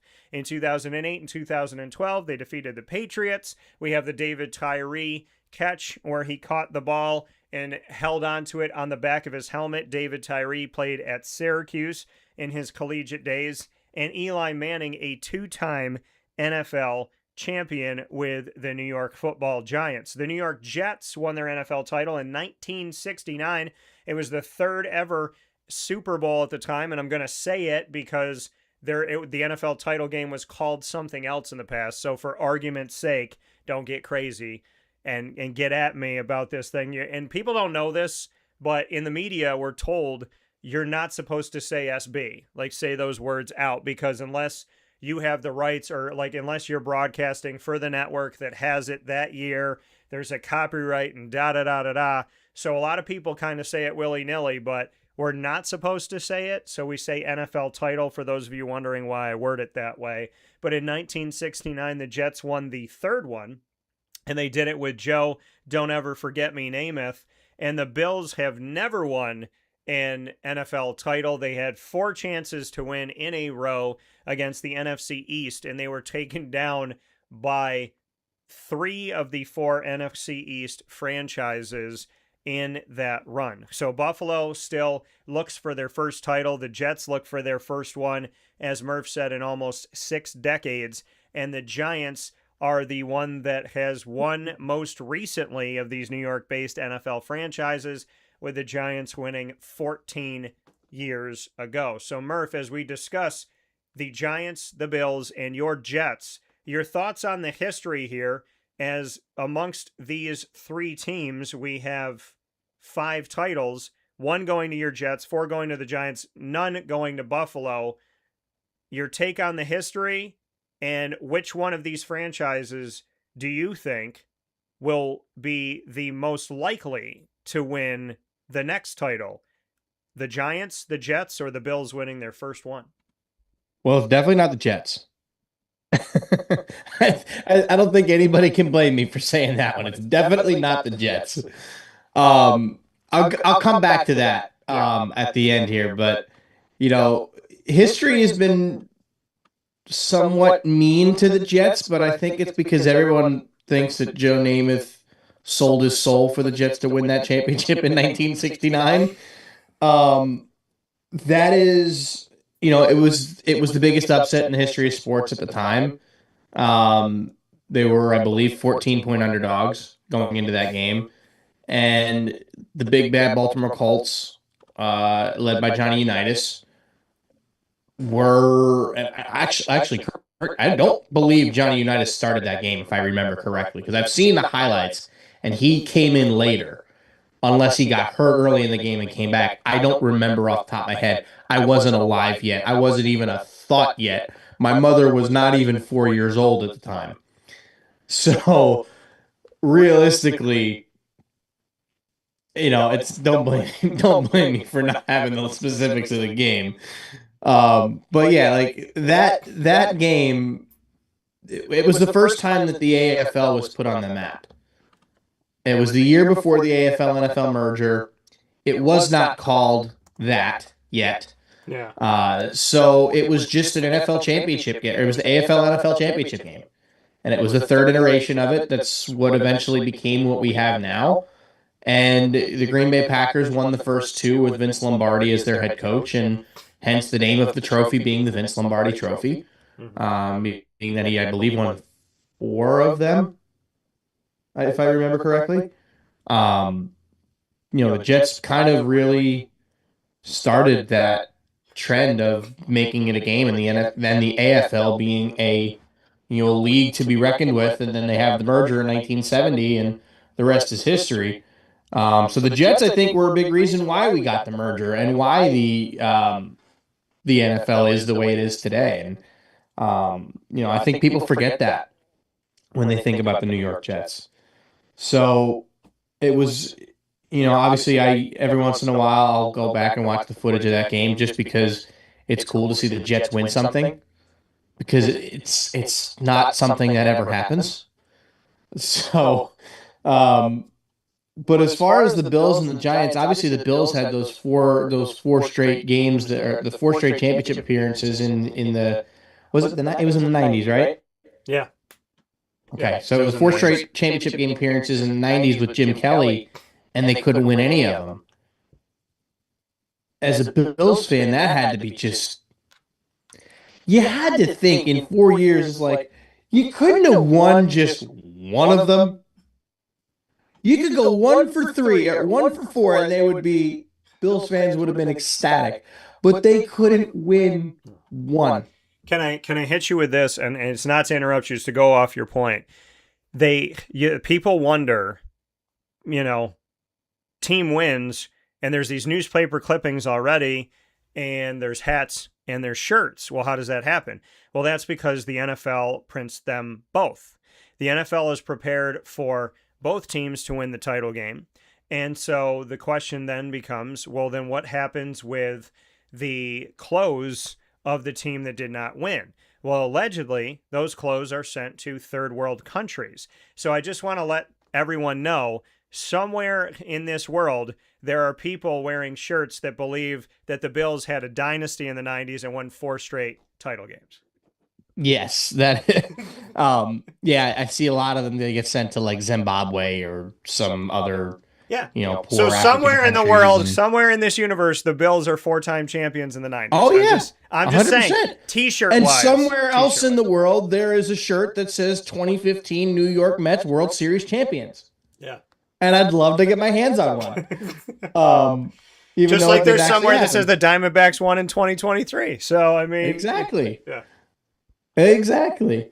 Yeah, so the Bills obviously had those 4 chances in the 90s and haven't been back since. And then you have the Giants who won one of those games. Yeah. Correct me if I'm wrong. Wasn't the one that the Giants beat them with a backup?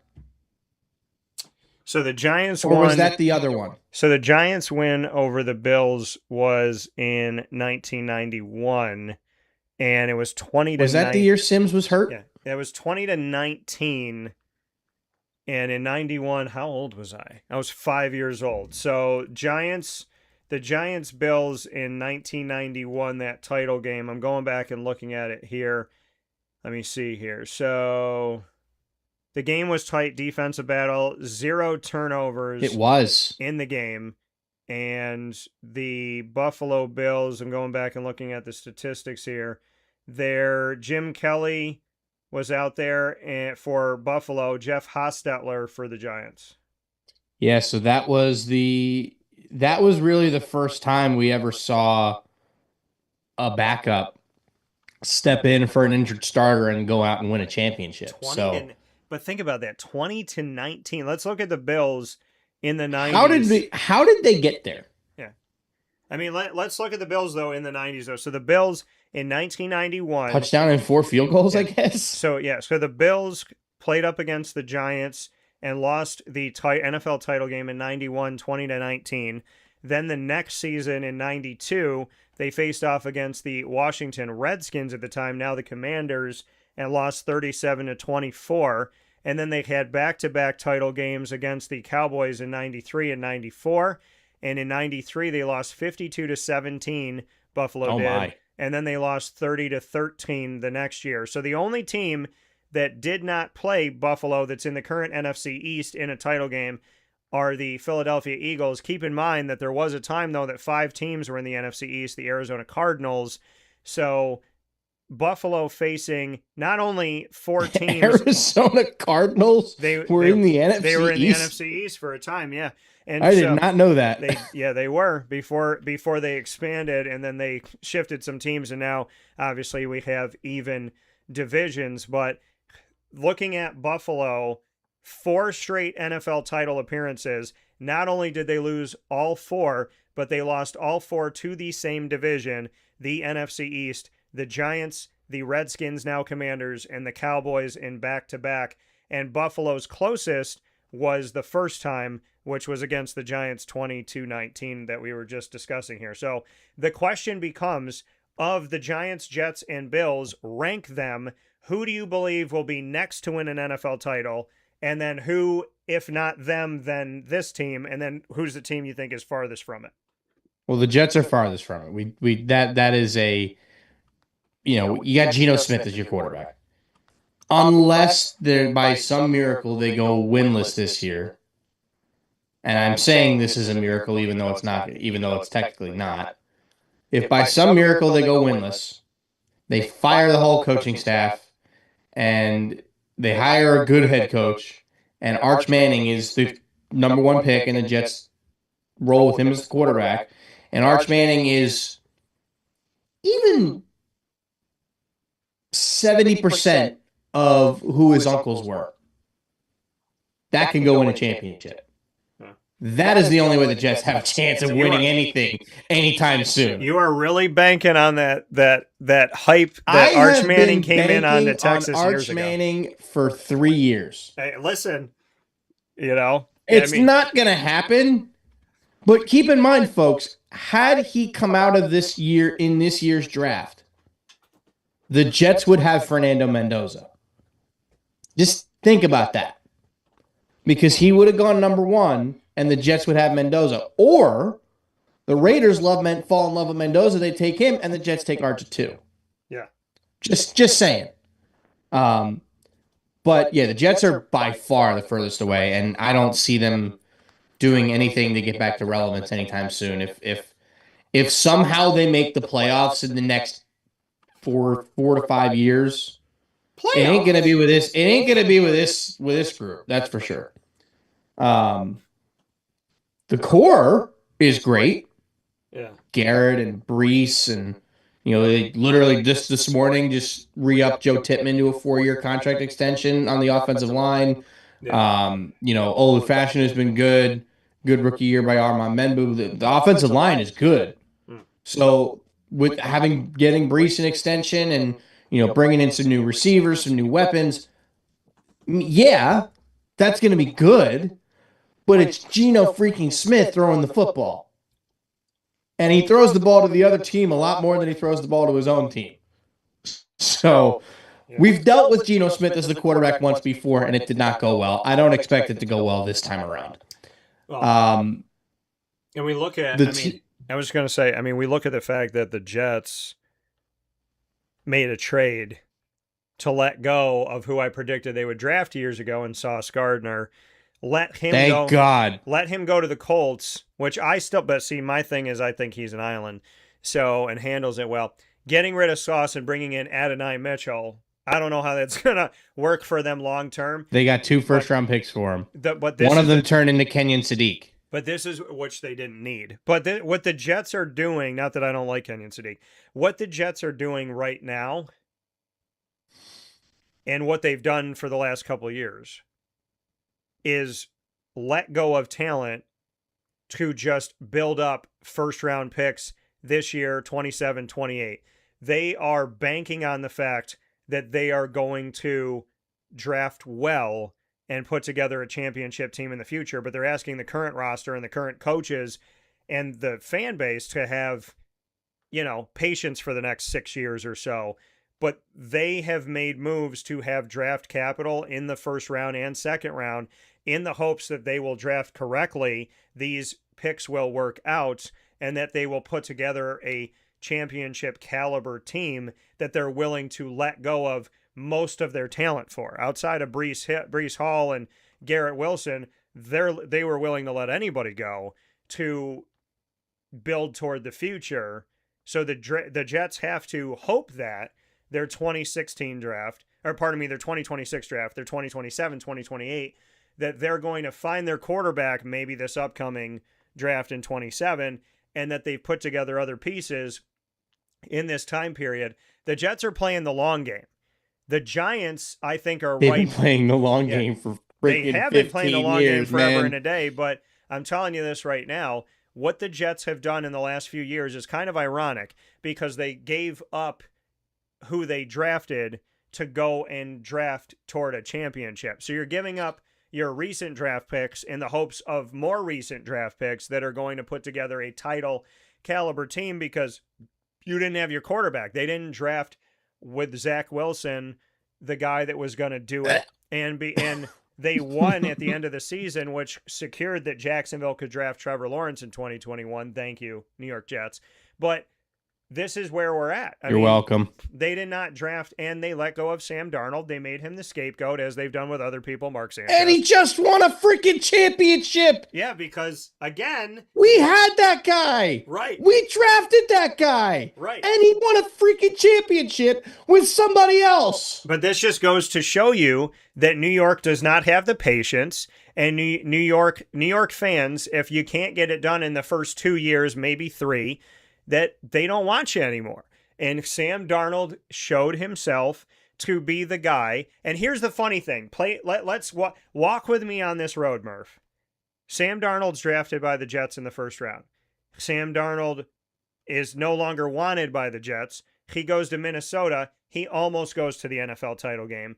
Then he goes to Seattle. He goes to the NFL title game and wins an NFL title. And what do the Jets do? They go and get the guy that was the quarterback before Sam Darnold was the quarterback in Seattle that did not lead them to a title and brings them in. So you let go of the guy that ends up winning a title in Seattle to go get the guy that was in Seattle, then went to the Raiders and didn't do anything there to now be your quarterback again because you already had him. So you regurgitate a quarterback in Geno Smith you already had to bring him in who used to be in Seattle and then let go of the guy that actually won in Seattle. In true Jets fashion, they let go of the right guy to bring in the guy that already wasn't the right guy, and I'm not taking anything away from Geno. It's just funny how you got two Seattle Seahawks quarterbacks. One you had both of them, and one of them won a title that you were willing to let go of. The other one did not win a title, was let go by the Seahawks to go to the Raiders, who did nothing on a team that couldn't move the ball because they can't really protect their quarterback.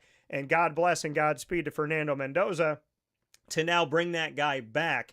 It's funny how that full circle happens of, we don't want Sam, but we'll take Geno twice. Well, something that I've sat with ever since they let him go. And my brother isn't as into this as I am, but obviously we'll talk about the Jets all the time and we'll be chatting about it. He and I, for years, were always on the same page that Sam was not the problem. Sam had no talent around him. That 2021 Jets roster was awful. And it was not Sam Darnold's fault. He had nobody to throw to. His offensive line was horrendous. The defense was terrible.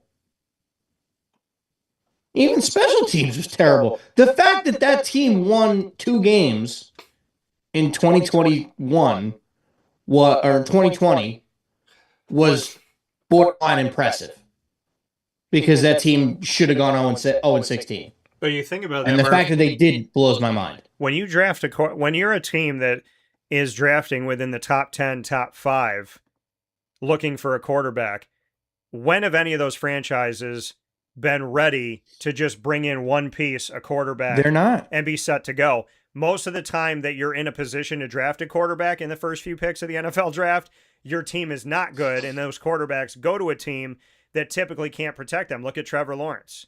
Look at the nightmare that was with him coming into the NFL. Cam Ward. You look at Cam Ward, you look at Trevor Lawrence, you look at Peyton Manning, for goodness sakes, threw a ton of interceptions in his first season. They only won a couple games with the Indianapolis Colts. Like, if you're drafting a quarterback within the top 5 picks, it's not that your quarterback situation is not good. Your team is usually not good. And, I mean, look at the Giants. The Giants kept trying to look for a quarterback over these last few years. Since winning the title with Eli Manning, they're looking for a guy, but they didn't have an offensive line because the teams that are drafting high that need a quarterback typically also need an offensive line, typically also need defense. And the question is, where do they go? Do they go to the trenches? Do they go to their secondary, or do they go to the quarterback? And you're seeing them do this dance. And typically the teams that pick one and not the other are back in the draft early on. I mean, look at the Jets, right? The Jets go and they get a quarterback early. Then it's like, okay, let's go get a defense. Let's go get a tight end. The Jets right now are showing you, like, we're drafting in the first round and we're going to go O-line, D-line, and then we go tight end. And now the next year we're probably going to go quarterback. And then the year after, I mean, teams that need a quarterback usually need other things. And typically they need to protect the quarterback. So I just find it interesting when somebody goes and gets a quarterback and then says, why didn't we win a title? The Raiders are not winning a title this year because the Raiders did not address at all until the end of the draft, I think it was, an offensive lineman. So I am beyond like, I don't understand. Oh, they got Tyler Linderbaum. Right, but you think about what the Raiders have done. The Raiders get a quarterback, but Geno Smith wasn't necessarily the problem last year. and Ashton Genty wasn't the problem last year. You have an offensive line that's not protecting and a defense that isn't stopping anybody. So, again, teams that typically draft high with quarterback have glaring issues throughout their franchise, which you just addressed with the Jets, and I'm addressing with the Raiders this year. I don't think the Raiders are winning anything because Fernando's one piece, Genty's one piece, Bowers is one piece. But what are you going to do in the offseason to address your depth at offensive line? And what are you going to do with your defensive unit in and of itself in all three pieces of that, D-line, linebacker, as well as looking at your secondary? Because the Raiders have had talent over the years, but some of that talent is gone, and your receiving core has nothing to write home about outside of Brock Bowers. So how will you address those things? And that's what people need to understand about a Jets team now, a Raiders team now, is that when you're in a position to draft a quarterback, you're typically in a position to need a lot of other things, and you have to find a way. The benefit to the Jets is because they have their first-round pick, plus other people's first-round picks, they can hopefully get after a lot of different pieces within a shorter amount of time, and they can assess it. I don't think that they had a great first round, in my opinion, as far as what they needed. I think they should have went O-line, D-line. Maybe they think Sadiq is an extension of their O-line at tight end. But I think the Jets could have done better this year, knowing that they're probably going to draft a quarterback next year. Yeah, and in all fairness, I think the more we've been able to sit on this for the last 2 months, and I'm more optimistic about that draft than I think I probably should be. I still wish they would have taken Arvell Reese over David Bailey, but with those two, it seemed as though it was 6 and 1, half dozen of the other. They're both very good. Yeah. Bailey might be a little bit more versatile, so maybe that's why they went with him. Sadiq, again, didn't make sense until they took Omar Cooper at 30 when they traded back into the first round. So, yeah, who knows on that one? But my thought is, and it's starting to make more and more sense now, the Jets roster in general really isn't that bad. No. The defense wasn't great because the secondary is horrendous now without Sauce Gardner. But you got my guy you got my guy D'Angelo Ponzo, and I think he's going to be a steal. We took him in round 2. And he's going to D'Angelo Ponzo. I think hopefully he's going to be good. And I still have that card. And I'm telling you this right now, Cade Klubnik will start for you at some point this year. Oh, 100%. I'm going to say it right now. Week 7, he will be starting. I think by week 7, he is the starting quarterback. And, I will say this too. I also think Bailey Zappi will start a game for the Jets. Right now, they have him penciled in as QB2. Cade Klubnik battling back and forth with him. I think Geno's done by week 5, week 6, and then it's either going to be Zappi or Klubnik, depending on who's looking better in practice. But I want to make a point because I'm not at all trying to sit here and tell you that the Jets are going to win a championship in the next 5 years, because I don't believe they're going to. That football team is legitimately taking steps to get better. I hate the coaching staff, and I think that's part of the reason why they didn't play well last year. And it would not shock me if they don't do well this year again because of the coaching staff. However, I like what Darren Muji is doing. Yeah. He seemed to have drafted well last year. I'm gonna give him a pass and kind of just see what happens with this year's draft. I like the Klubnik pick in round 4. I think it's good value, even if he's only a long-term backup. Which, folks, that's a valuable player in the NFL to have a quality backup quarterback. Yeah. We were just talking about the Giants back in the 90s. They won with a backup quarterback after Phil Simms broke his foot. Yeah. Nick Foles, when the Eagles won their championship. I will tell you. Carson Wentz goes down with an ACL. Nick Foles steps in, they win a championship. Yeah. It is so valuable. But and then backup quarterbacks going up to win championships with other teams. Sorry, go ahead. No, I was going to say, like, as valuable as it is to have a starting quarterback in the NFL, it is next most valuable to have a backup, and most of the 32 NFL franchises do not have it. When Troy Aikman got injured at any time for the Dallas Cowboys, it wasn't that they would lose a game or two. Their season was over. And I'm not trying to disrespect the backup quarterbacks to the Cowboys at that time, but it was clear cut. If Aikman is not your quarterback, Dallas is going absolutely nowhere. Jim Kelly's not your quarterback in Buffalo, you're going nowhere. Dan Marino's not your quarterback in Miami, you're going nowhere. Peyton Manning in 2011. It is very, very atypical to They have won a Drew 15. Yeah, but it's atypical to have a Drew Bledsoe go down and have Tom Brady. It is extremely atypical to have a Kerry Collins with the New York Giants go and, do what he did and make it to the title game against a Trent Dilfer. With Baltimore, you got a guy that people didn't respect in Dilfer and a guy that people didn't respect in Kerry Collins, who was their quarterback when Carolina came in with, Steve Beuerlein and Kerry Collins were leading Carolina young in their time in the NFL. It is so imperative to have your starter, but it is invaluable to have your backup. And Gardner Minshew of recent, great backup. A guy that could come in and help lead a team. And what he did for that locker room in Jacksonville, I am never going to forget. Because he was Chad Henne. He was the positive to offset the negative of Jalen Ramsey. And in that locker room, he was literally the thing that you could focus on. And I said the Jaguars need to focus on Gardner Minshew II. They need to lean on his personality, and they need to start selling merchandise about him to drown out the drama of Jalen Ramsey. And Jacksonville did exactly that after Papa Joe and I had said it. And I'm still waiting for my royalty money for my check for what I said when I told them to bank on Minshew and start getting the fan base behind him instead of the headache that was Jalen Ramsey. And eventually they did, and they were selling all kinds of stuff that was Minshew related specifically. But if you look around the NFL right now, you just ask people, who's Josh Allen got behind him? He hasn't had any. Nathan Peterman at times. He hasn't had. Oh, God. He hasn't. But Mr. 5 interceptions in one half. Right, but the Bills have had nobody behind Josh Allen. Okay, the Cowboys don't really have anybody behind Dak Prescott.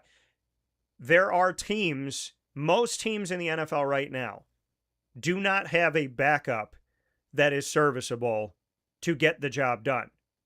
And I'm telling you this right now, and I've interviewed him, and I've spent time around him, and he has had to grow because when he first stepped in, he was not what people anticipate a Clemson quarterback to be. But Dabo Swinney didn't let go of him and continued to give him his blessing and continued to stand behind him.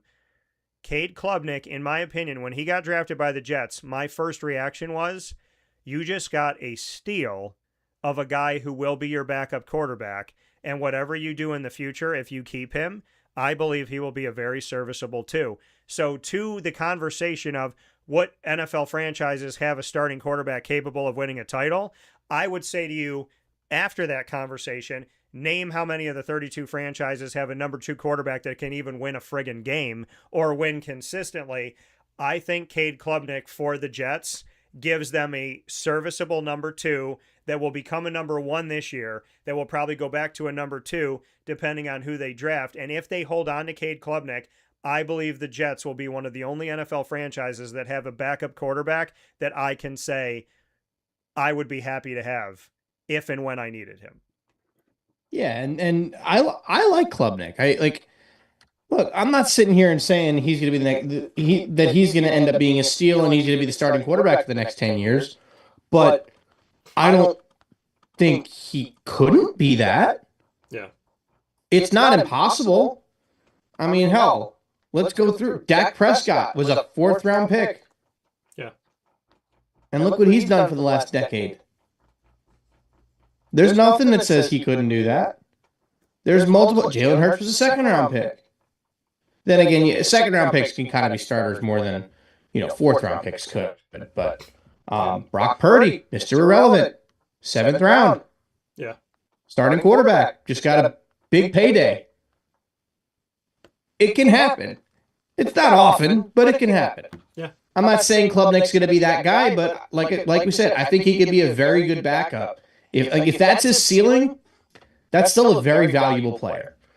Now, going back to the other point of what they're doing, I do genuinely think they are building a roster that you're trying to just plug the quarterback, because they've had the problem of you draft a quarterback, then you build the team. Yeah. Now you're trying to build the team and then put in the quarterback.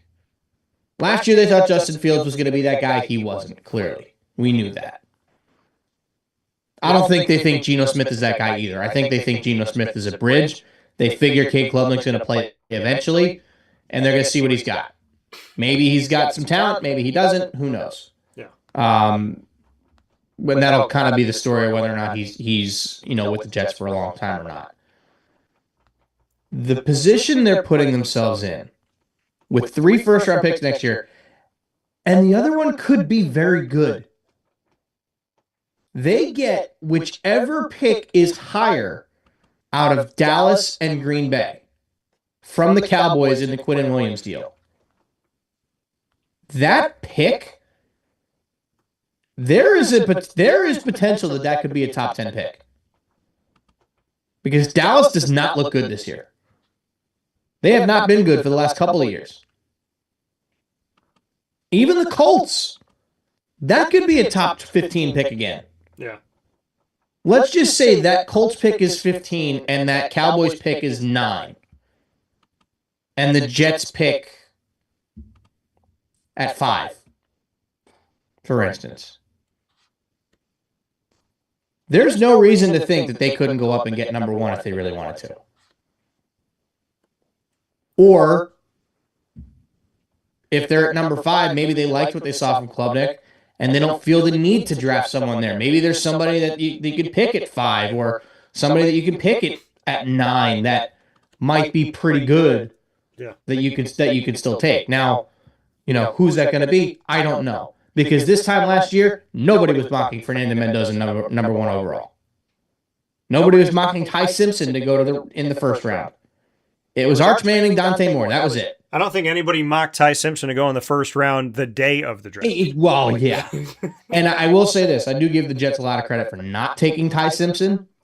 I would have taken him at 30 at the end of round 1 had he still been around. I thought the Steelers were going to do it at 21 because that was around the same place they took Pickett. I thought the Steelers were going to take him. If anybody was going to take him in the first round, I thought it was going to be the Steelers. But it makes more sense now, though, for the Rams because of what they just did with Myles Garrett. It makes sense with the Rams well, here's the thing. The Rams have had Matt Stafford go down in recent history, and guys have had to step in, and they've gotten guys that I know, like John Walford, who played for Wake Forest. Like, they brought guys in that I covered in college that were not household names, and they did it again with another guy Stetson Bennett.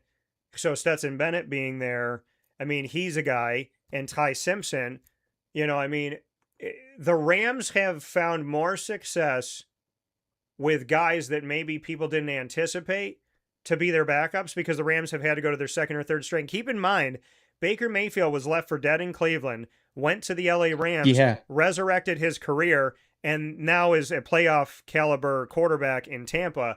So there's something to be said about whatever's in the water with the Rams, that they have guys, because I don't think anybody thought behind Matt Stafford, Baker Mayfield was going to do anything, John Walford's going to do anything, Stetson Bennett, probably. There's people that don't think Ty Simpson's going to do anything. But for whatever reason, the Rams have been able to, better than other teams, bring in these guys that people are not thinking of, and they've done okay.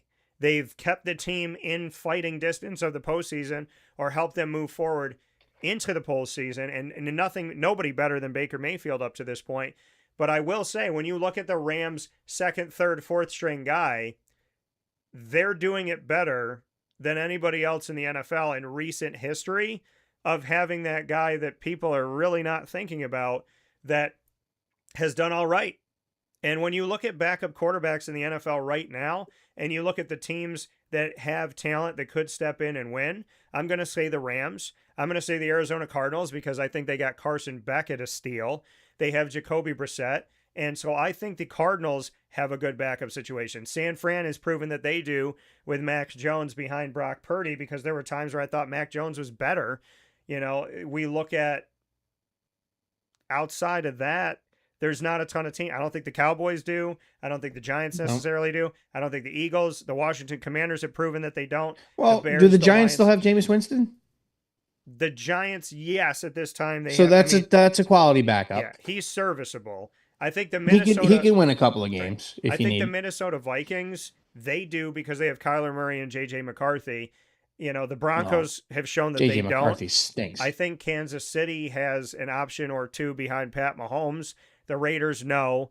So I would say the Jaguars. Well, the Chiefs just drafted somebody, didn't they? Yeah, the Chiefs got Nussmeier, and they also have Justin That's right. Fields. Yeah. So I don't remember who it was. Yeah. I mean, I would say in Baltimore, when they bring in guys that are the same kind of outline of Lamar Jackson, of being able to run, they've shown that Tyler Huntley can do some good things. So I would say that of the 32 NFL franchises, I would feel comfortable stating that the Rams, Niners, Cardinals, Vikings, potentially Ravens, Chiefs. Those are the teams right now that I think their backup quarterback could go in. Maybe the Steelers, depending on how the maturation process goes with Will Howard. Outside of that, I don't think I think the majority of the NFL franchises, if their starting quarterback goes down, where are they going? And I would say that about Cincinnati, Buffalo, Miami. I think, now that Tua is gone, I'm not going to really call it a backup situation. Now it's an open competition. I like Quinn Ewers more than other people. I think he's better than people give him credit for. So I'm not going to call that a backup situation because it's an open competition. I don't think the Jets, have the same thing. I don't think the Jets have a true starter. So I'm not going to say that they have a great backup situation because I think their backup will become the starter. The majority of the NFL doesn't look great from 1 to 2 outside of a few of these teams, some of them that are NFL title caliber like the Rams and the Niners, and others that aren't right now like the Cardinals. And it's pretty clear to me that there are a few teams that drafted well or brought in a guy or two that I feel good about if and when they have to step in. But outside of 6, 7 teams of the 32, I think the rest of the 20 plus in the NFL do not have a great backup situation. And I think in the case of Miami and the New York Jets, it's an open competition. And I don't care what anybody says, it's an open competition. Miami's an open competition. The Jets can say Geno, but it's an open competition. And I think Arizona, for argument's sake, is also relatively an open competition as well. Yeah, for sure. And a lot of teams are figuring that out. And, is Malik Willis going to start for the Dolphins? Is Quinn Ewers going to start for the Dolphins? I thought Quinn Ewers looked pretty good in the couple of games he played for the Dolphins outside of that final game of the year. Yeah. That wasn't completely his fault, but the team got utterly embarrassed. But, and like I said, Geno's going to start week 1 for the Jets. Will he start much longer after that? Probably not. But the Jets seemingly are building something where they might just need to plug in a quarterback. And they tried that with Aaron Rodgers, and it didn't work out too well. And again, I don't think it was Aaron Rodgers' fault. I think a lot of that had to do with coaching. And if Rodgers was healthy year 1, I think they make some noise. Coming back off toward Achilles in year 1, it's not his fault. But ultimately, for me, as far as which of those teams to bring it all back, which of those teams is going to be the closest to winning a championship, I'd be foolish to say anybody but the Buffalo Bills. With Josh Allen there, they got a chance to win a championship every single year. Are they going to? I don't know. Last year was without a doubt their best chance to get through the AFC, and they didn't do that. No. They could not get past who? No, just they lost to the Broncos, right? The Bills? Yeah. In the or did they lose postseason. to the Patriots? The Bills in the postseason it was Broncos. Okay. They couldn't beat Bo Nix and the Broncos. How do you expect them to beat Drake May and the Patriots? Patrick Mahomes and the Chiefs when he's healthy? Lamar and the Ravens. How do you expect Joe Burrow in Cincinnati when Joe Burrow's healthy and that team's decent? Joe Burrow's the only guy that can beat Mahomes in the AFC. He's the only guy that beat Mahomes en route to going to a championship game. The only one in Mahomes' entire career. So, and I'm not sitting here and saying the Chiefs are going to absolutely be back next year. Mahomes looks like he's ahead of schedule with the knee. I don't know. I still imagine Justin Fields will probably get to start week 1 for them. Yeah. But how long is Mahomes out? We don't know. Maybe Fields wins a couple of games for him, and then they come back. They're 3-1. Mahomes comes back and they go 13-4. Who knows? But it's the AFC is not getting any easier. No, it's just not. So to me, it's still Buffalo as the team with the most likely chance. But don't count the Giants out. I really like Jackson Dart. I love their backfield with Scadaboo and Tracy. Offensive line's getting better. They got better in the draft. They got Arvell Reese at 5, who I think is an absolute steal for their defense. 100%. They're a solid roster. They really are. And I thought they were very well coached last year. So Jackson Dart and Cam Scadaboo and that whole team, yeah, I genuinely think can make some noise. Are they going to make the playoffs this year? I don't know. I think so. But can they win 8 or 9 games? I think they're going to win if the Cowboys are going anywhere. So, honestly, in my opinion... And the Commanders didn't look good. Jaden Daniels took a huge step back last year. So, in my opinion, I think the Giants are going to win the division this year. I'd love to see that. I actually believe... Actually, I want to check the odds on that. That might be something worth sprinkling $50 on. I actually think the Giants are, if I have to choose between the 3 New York-based NFL franchises, I think the Giants will be next to win a title. I don't think it's going to be Buffalo. I want to see Buffalo do it. That's a hot take, but I really hope you're right. But, I mean, I want to see Buffalo do it, but I feel like we are in a territory in the next few years here where Josh Allen could be like Jim Kelly and get close. I don't want to see it happen for Josh. I want to see Josh do it, but there's something about not being able to close out the high-octane games at the end of the year. There is something to be said about decision-making. There's something to be said about Buffalo playing a different game. Josh being as good as he is, but then making mistakes down the stretch, running when he should pass, passing when he should run. The gameplay calling.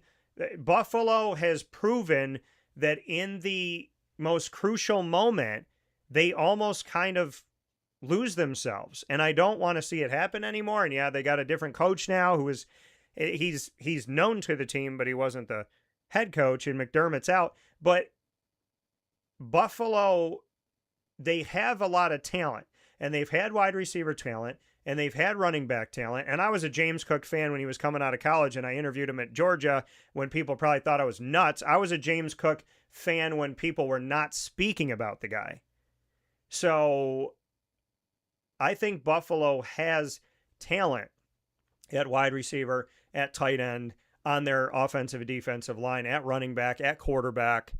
I think Buffalo has a linebacker. I think Buffalo has a lot to write home about. But if you're looking at right now, and I have to put my feet to the fire, OBJ is back. Darius Slayton has finally shown some sign of something. Isaiah Hodgins can be one of those wild cards for the offense. Malik Neighbors healthy with Odell Beckham Jr. back is 2 number ones dangerous depending on what Odell they get. Cam Scadaboo, I told people, was going to be your starting running back between the tackles. Tyrone Tracy Jr. was said that he was going to be more of a catch out of the backfield receiver type of running back. So if you have that plus the power of Scadaboo, you have John Harbaugh, your offensive line has gotten better. You bring in my guy, Francis CC Maui-Goa from Miami, and that team that made it to the title game, plus you have Arvell Reese and the talent you brought in. I thought the move to bring in John Harbaugh as your head coach, that move automatically, in my opinion, made the Giants a playoff caliber team with what they already have in Jackson Dart and the other talent that they have there. I believe the Giants have the making of a division winner in the NFC East, and I know that they're in the NFC, and I know that I believe the two best teams, and this was coming off of the title game. This was before the Rams made any move for Myles Garrett. This was before the draft. I said Seattle and the Rams are the two teams that I would say, in my opinion, have the best opportunity of winning a title in 26-27. And then Vegas came out and agreed with me, which I did not know was going to happen. And then the Rams went and got Myles Garrett. So I still believe that Seattle and the LA Rams are the teams that have the best, in my opinion, road of getting there. Like, in my opinion, I'm leaning on Seattle and the Rams more than anybody in the country, NFC or AFC. But if I'm picking New York-based teams, the team that has the most coaching, offense, and defense right now, if I have to put my feet to the fire, I believe the Giants are better stacked than the Buffalo Bills to win a title right now of the teams that are in New York, and I think that the Jets are third. I think that is a massive hot take, but it's not one that I find like crazy far-fetched.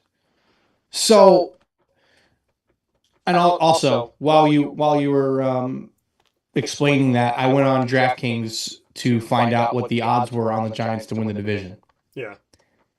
Dead last at plus 600. I'm tempted to throw $50 on that. I'm telling people right now, I've been like, Giants winning the division. I'm willing to put it out there. I've talked about it off the air, but look at the state of the NFC East right now.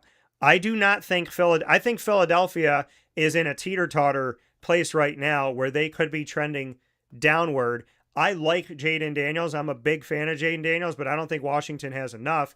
And I think Dallas is, Jerry Jones, think about this. Jerry Jones' decision-making has made this a mediocre team. So in my opinion, the team that got better in the offseason more than anybody else, the Giants. They got their coaching, their youth, bringing back OBJ, and everything else that they have. Oh, I forgot about that. I think that the New York Giants, to me, the only team that's going to that I'm going to argue with anybody about in the NFC East are the Philadelphia Eagles. But I think the Giants can beat them, and I think the Giants have made better moves in recent history than. And keep in mind, the Eagles don't have AJ Brown anymore. I think that the Giants, based on sheer decision-making moves, are the best team going into the season, healthy, to win the division. And I don't think the Cowboys or the Commanders are a threat. I think the Eagles are somewhat of a threat, but I'm telling you this right now. I think Philadelphia is more of a threat to themselves than anybody else. I think they're going to implode to a certain extent, and I think the Giants are going to win the division. I really, truly, honestly believe that. And I know that we're riding the high of the Knicks, and I'm not saying this because of this, because I thought this before the Knicks won the title. You did. But We've talked about that. I think Knicks fans and New York fans are going to love me right now, but I'm honestly just speaking from sheer analysis. I'm not speaking from any riding the wave, because I thought Giants before Knicks did any of this. So I've been watching the Giants very closely, and I think they're going to be overlooked, which I think is going to play in their favor. Yeah, and value-wise, folks, if you want to bet on that, I think that's great value. Yeah. I mean, $50 to win 300 would, to win 350 would be pretty nice. I'm actually tempted to bet it, but I hate betting stuff this far out.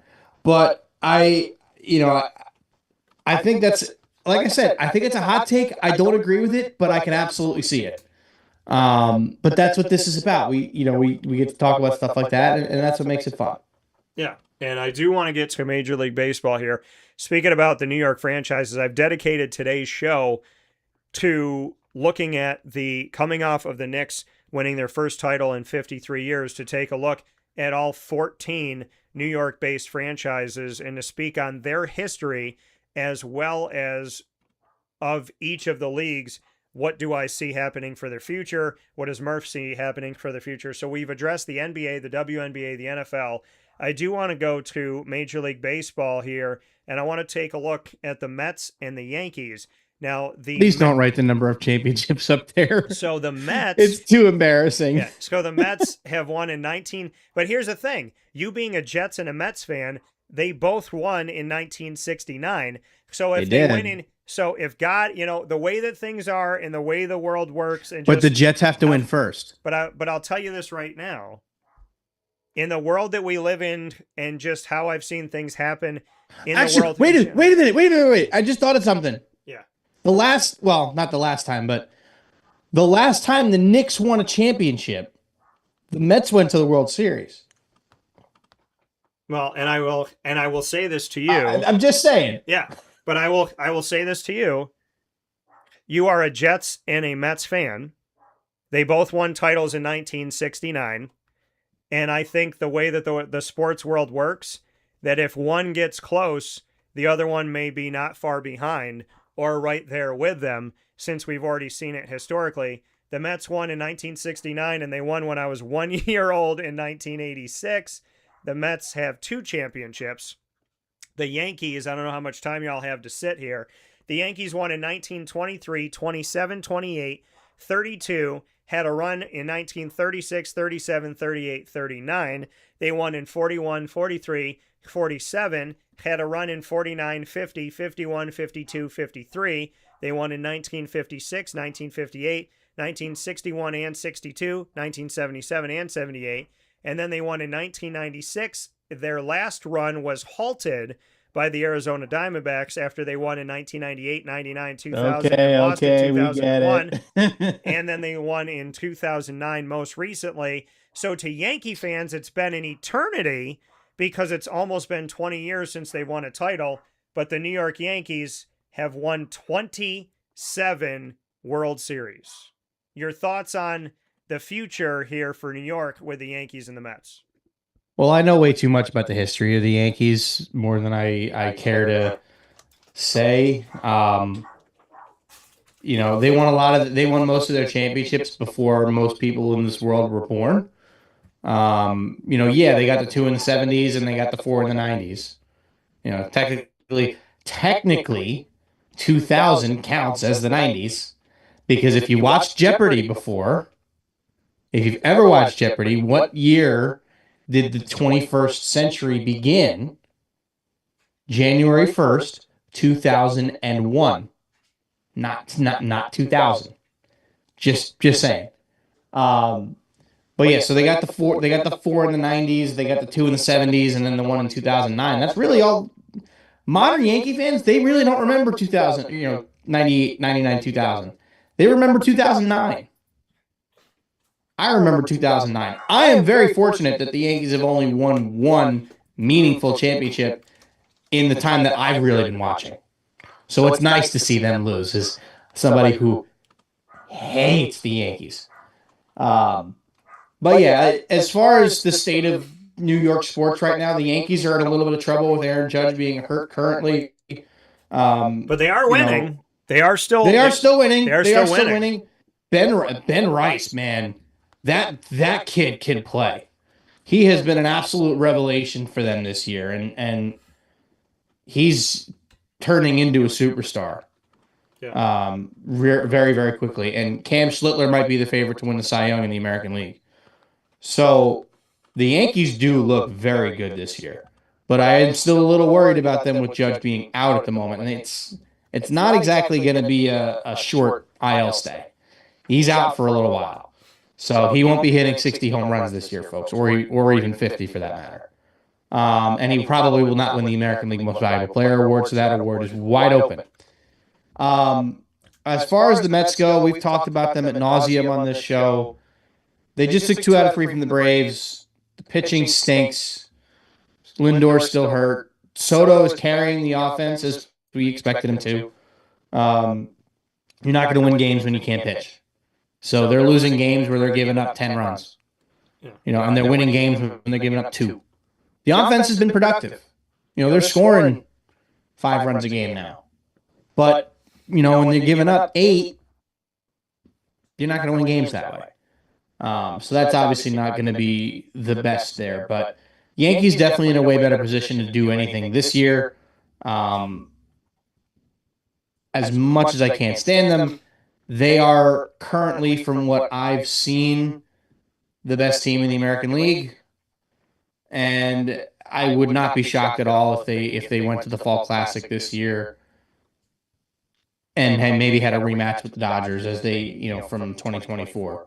When you think about what they've done, I mean, 2 years ago, you look at last season, no Garrett Cole, and how well they performed, and I give a lot of credit to Max Fried and obviously their ability to hit the ball. And then now without Aaron Judge, they've continued to be successful. So the Yankees have shown without their superstars, they are still a very effective team. The Mets have shown that you can spend almost as much as the Los Angeles Dodgers and still not even make the postseason. So when you look at, but let me tell you something about the Mets that's going to make you happy, Murph. With all the championships the Yankees won, 27 in total, the Yankees never won a title in the 1980s, but the Mets did. So one thing that the Mets have on the Yankees is that the Mets, of the 2 New York teams in the boroughs here, were the only team between the two to win a World Series in the 1980s. And I will also say this, that was in the midst of the Yankees going 18 years without a title.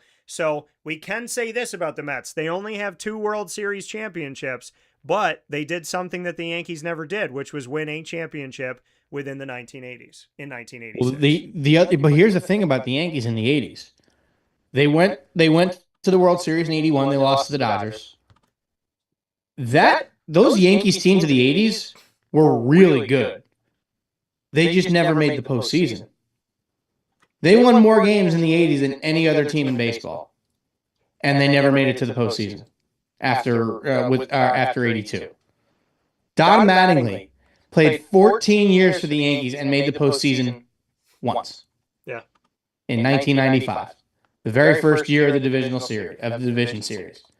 So, and they lost to the Mariners in 5 games on a walk-off RBI double from Edgar Martinez when Ken Griffey Jr. scored and the Mariners won. But yeah, it's something the Mets can say they won a championship in the 80s. The Yankees, since they won their first championship in 1923, there's only been 2 decades in which they have not won at least one, and it's the 80s and it's the 2010s.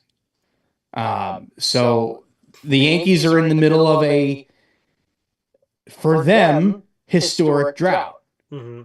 I mean, we're going on 17 years at this point since they last won a championship. I love to see that. I know Yankees fans don't love to see that, but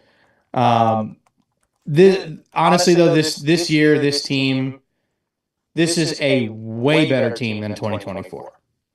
That 2024 Yankees team was handed a gift. The American League was awful in 2024.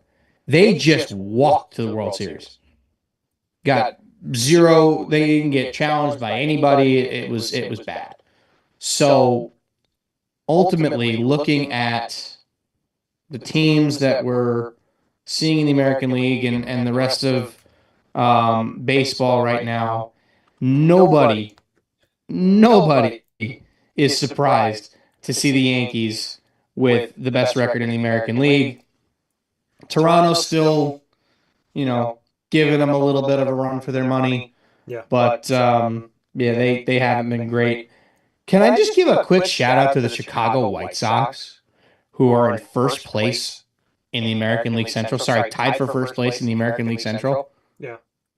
The White Sox of all teams. So, yeah. And the Athletics have been playing. Give them a little shout-out. Yeah. The A's are 1 game back of the Mariners in the West. That's kind of impressive too. The 2 teams that were arguably within these last couple of years the worst teams in all of baseball, not just the American League, that were losing 100 games of 162 in a season, have each been at a certain point this season. 121 actually. Yeah. Well, you look at it, but these 2 teams the Athletics and the White Sox have now this season in 2026 at some point led their division or are within the top two here in the first half of the Major League Baseball season. By the way, got this awesome shimmering refractor if you want it, Murph. Just pulled this Zach Wilson. So I do have that for you. Can I burn it? You want to have a burning party? Yeah, we'll have that would be great. That come would be out here and great. we'll have a little bonfire. So Heck yeah, man. there's more to get into. Murph's been with us here. We're going to get into the NHL, the MLS, and the NWSL as we continue the state of New York franchises professionally on Wake Up Call with Dan Tortora, having a discussion that's never been had before that is multi-layered. Murph, as always, I appreciate your time, and I look forward to talking with you soon, and God bless to you and the family. Of course, my friend. Thank you. Wish I could be here a little bit longer, but got some stuff to do today. But real quick, congratulations to the Carolina Hurricanes for winning their second Stanley Cup. Yeah. That is not an easy thing to do. That was a great series that got overshadowed by an even better series in the NBA. So, quick tip of the cap to the Carolina Hurricanes for winning the Stanley Cup last night. Yeah, and to have a coach that has now won as a player and a coach exactly 20 years after being a player and with the same franchise in Carolina. Crew with the Carolina Hurricanes, and to Troy, who continues to impress in the college baseball run here toward the World Series. Murph, will talk soon. Yes, sir. That coming from Brendan Murphy here on Wake Up Call with Dan Tortora inside the Great Lakes Honda City studios. We're going to take a step aside for a fast break, but between these two teams, I do want to make a note here when it comes to Major League Baseball and speaking on, the future. The Yankees, one would think over the years and old man Steinbrenner and everything that he did and the amount of money that he spent, that the Mets were never going to outspend the Yankees. But the Mets have done exactly that in multiple seasons here in recent history as George Steinbrenner watches over from heaven, and God bless to him and all of his loved ones. But, old man Steinbrenner, he spent the big bucks, and nowadays the Mets are outspending the Yankees and only being outspent by the Dodgers this season, yet the Dodgers are in such a better place than the Mets have been. Between these two teams, if I had to pick, I want to say the Mets will win a World Series in my lifetime because I do empathize, and do cheer for them when they're not playing my Diamondbacks. I do show the Metropolitans some love, as well as the Yankees, because my dad and my grandfather being Yankee fans, it's hard to not support when they're not playing my Diamondbacks, of course. So I would say between these two teams, who do I think is going to win a title? Feet to the fire. I got to say the Yankees, but I hope that both of these franchises, and I think both of them, will win a title in my lifetime, arguably. We'll take a step aside for a fast break here on Wake Up Call with Dan Tortora inside the Great Lakes Honda City studios. When we come back, we'll head to the NHL and speak on the New York-based franchises of the New York Rangers, the New York Islanders, and the Buffalo Sabres. Where have they been historically, and where do I think things will go from here? That's all coming up where sports meets life. Stay with us. This is Jim Dispenza, owner of Game Point Sports Complex. You hear the same story across any sport that kids play and any sport that adults play. There's never enough places to play. That was definitely true with volleyball, definitely true with basketball. Could be cheerleading, it could be field hockey, which is what we're seeing now. Every sport has a lack of places to play, and I think Syracuse in particular is a place where it's really bad, despite the fact that we've got a lot of athletic talent around here. We just seem to have not enough places for people to play, and they're going to different places. They're going to Rochester, they're going to, Buffalo. They're going all different places because we don't have a place here, and I felt like that should change. This was a long project from planning all the way through execution to opening doors. A lot of work went into it, obviously, a lot of money, a lot of resources, and the dream always was kids being in the gym, having a good time. And I've always felt like sports is the most unfiltered joy that you can observe with people, that people can experience, because it is fun, it is a sense of accomplishment, it's all of that wrapped into one thing. And so watching kids going up and down the court with big smiles on their faces has been just amazing experience. I'm looking forward to years to come of that same thing. We've taken the time to invest in multiple sports, and then what we're finding is the mere fact that we have a large, clean, well-lit space has opened a lot more doors for us beyond basketball, volleyball, pickleball. Now we're having some interest from cheerleading. We've got girls field hockey coming in, and then also there's quite a bit of room for spectators. We've got bleachers, we've got benches, we've got a concession lounge where people can get food and drinks. We're going to have multiple sports going at the same time, using every square inch of this place for what it was conceived for, which is basically people to come in, have a good time in the sport that they prefer. We manage each situation differently. Everybody has different ability to afford different things. Some are bringing 10, 15 people, some are just 2 people. I've had a lot of situations where it's a father shooting around with his son, it's a mother playing pickleball with her daughter or with her son, and then those situations come up and we work with people, and that's allowed us to have groups from 2 people up to 30 people and have some flexible pricing behind it. We're an organization that is here to work with the community any way we can, and as part of it is just making sure that we have the flexibility to put together a plan that makes sense regardless of the size of your group. So in order to book time, the best option is to go to our website, gamepointsports-syr.com. You can click from there and sign up for events, sign up for your own particular training, sign up for birthday parties, all of that.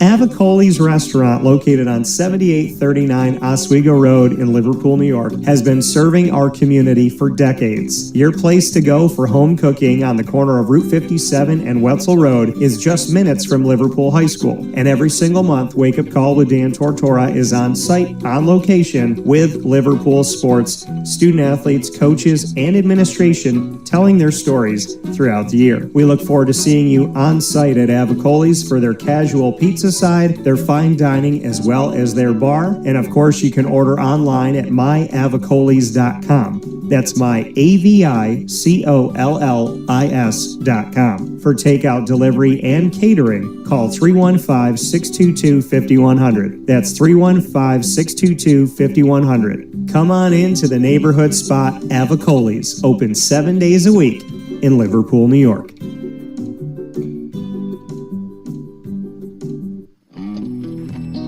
K9 Campground Dog Boarding is your home away from home for your furry-loving friends. Open 7 days a week with drop-off and pickup times in the morning and later on in the day and early evening. K9 Campground Dog Boarding is the spot to trust with your dog for short and long-term stays. Call 315-299-4013 for more information. That's 315-299-4013, and go to k9campground.com as well. That's KAMP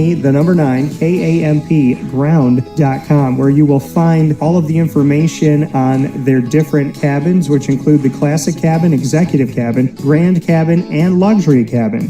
K9 Campground Dog Boarding, where your dog will have indoor and outdoor areas as well as their own private cabin for any size, any breed, as well as dogs with different needs. Dog parents and dogs alike choose K9 Campground Dog Boarding. Isn't that right, Lily?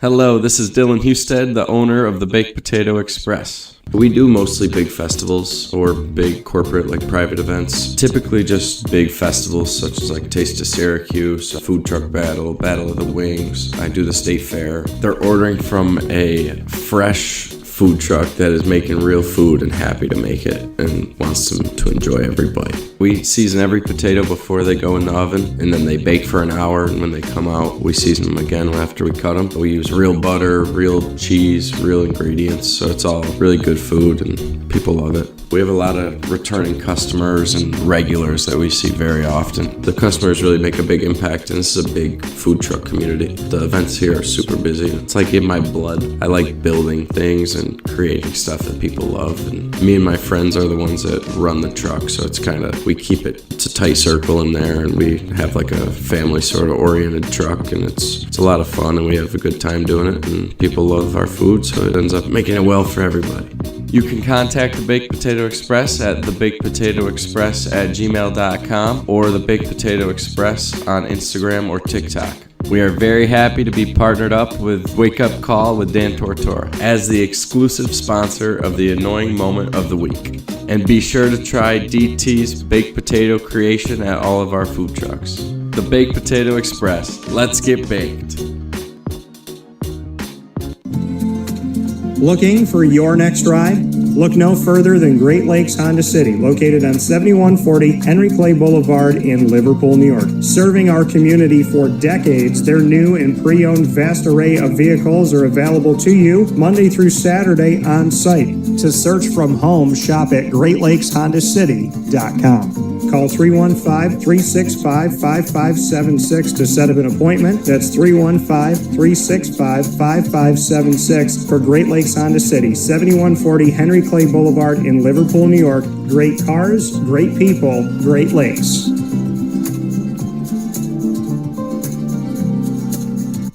And a welcome back here to Wake Up Call with Dan Tortora inside the Great Lakes Honda City studios. Want to thank you for being a part of the show today and always up and down the East Coast, the Midwest, the West Coast, and all around the globe on YouTube.com and Facebook.com, both /WakeUpCallDT and on WakeUpCallDT.mixlr.com here inside of these Great Lakes Honda City studios. Make sure you head to Great Lakes Honda City on 7140 Henry Clay Boulevard in Liverpool, New York for sales and service Monday through Saturday.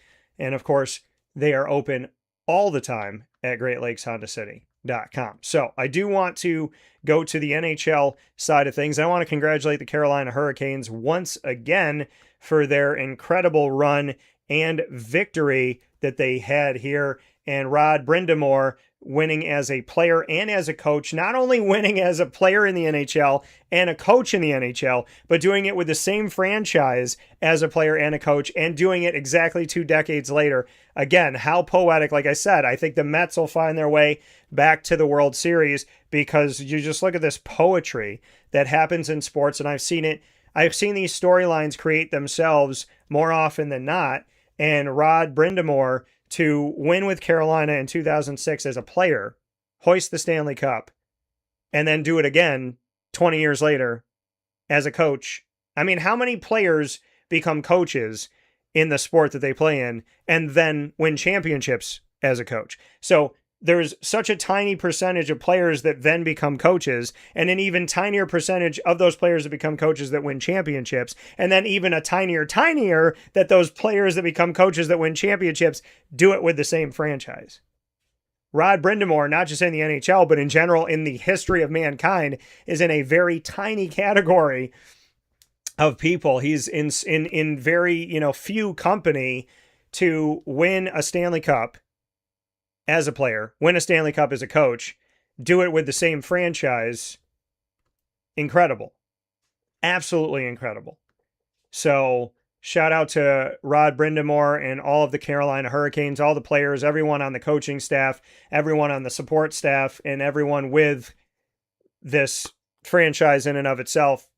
God bless to Carolina, and God bless to the Vegas Golden Knights, who are an expansion team that has only been around for a few seasons, yet they have been immediately effective in the NHL world. I mean, you look at, I don't want to take anything away from the Vegas Knights, because when you look at them historically and just them coming into existence, they have done they won in 2023. I mean, they already have a Stanley Cup.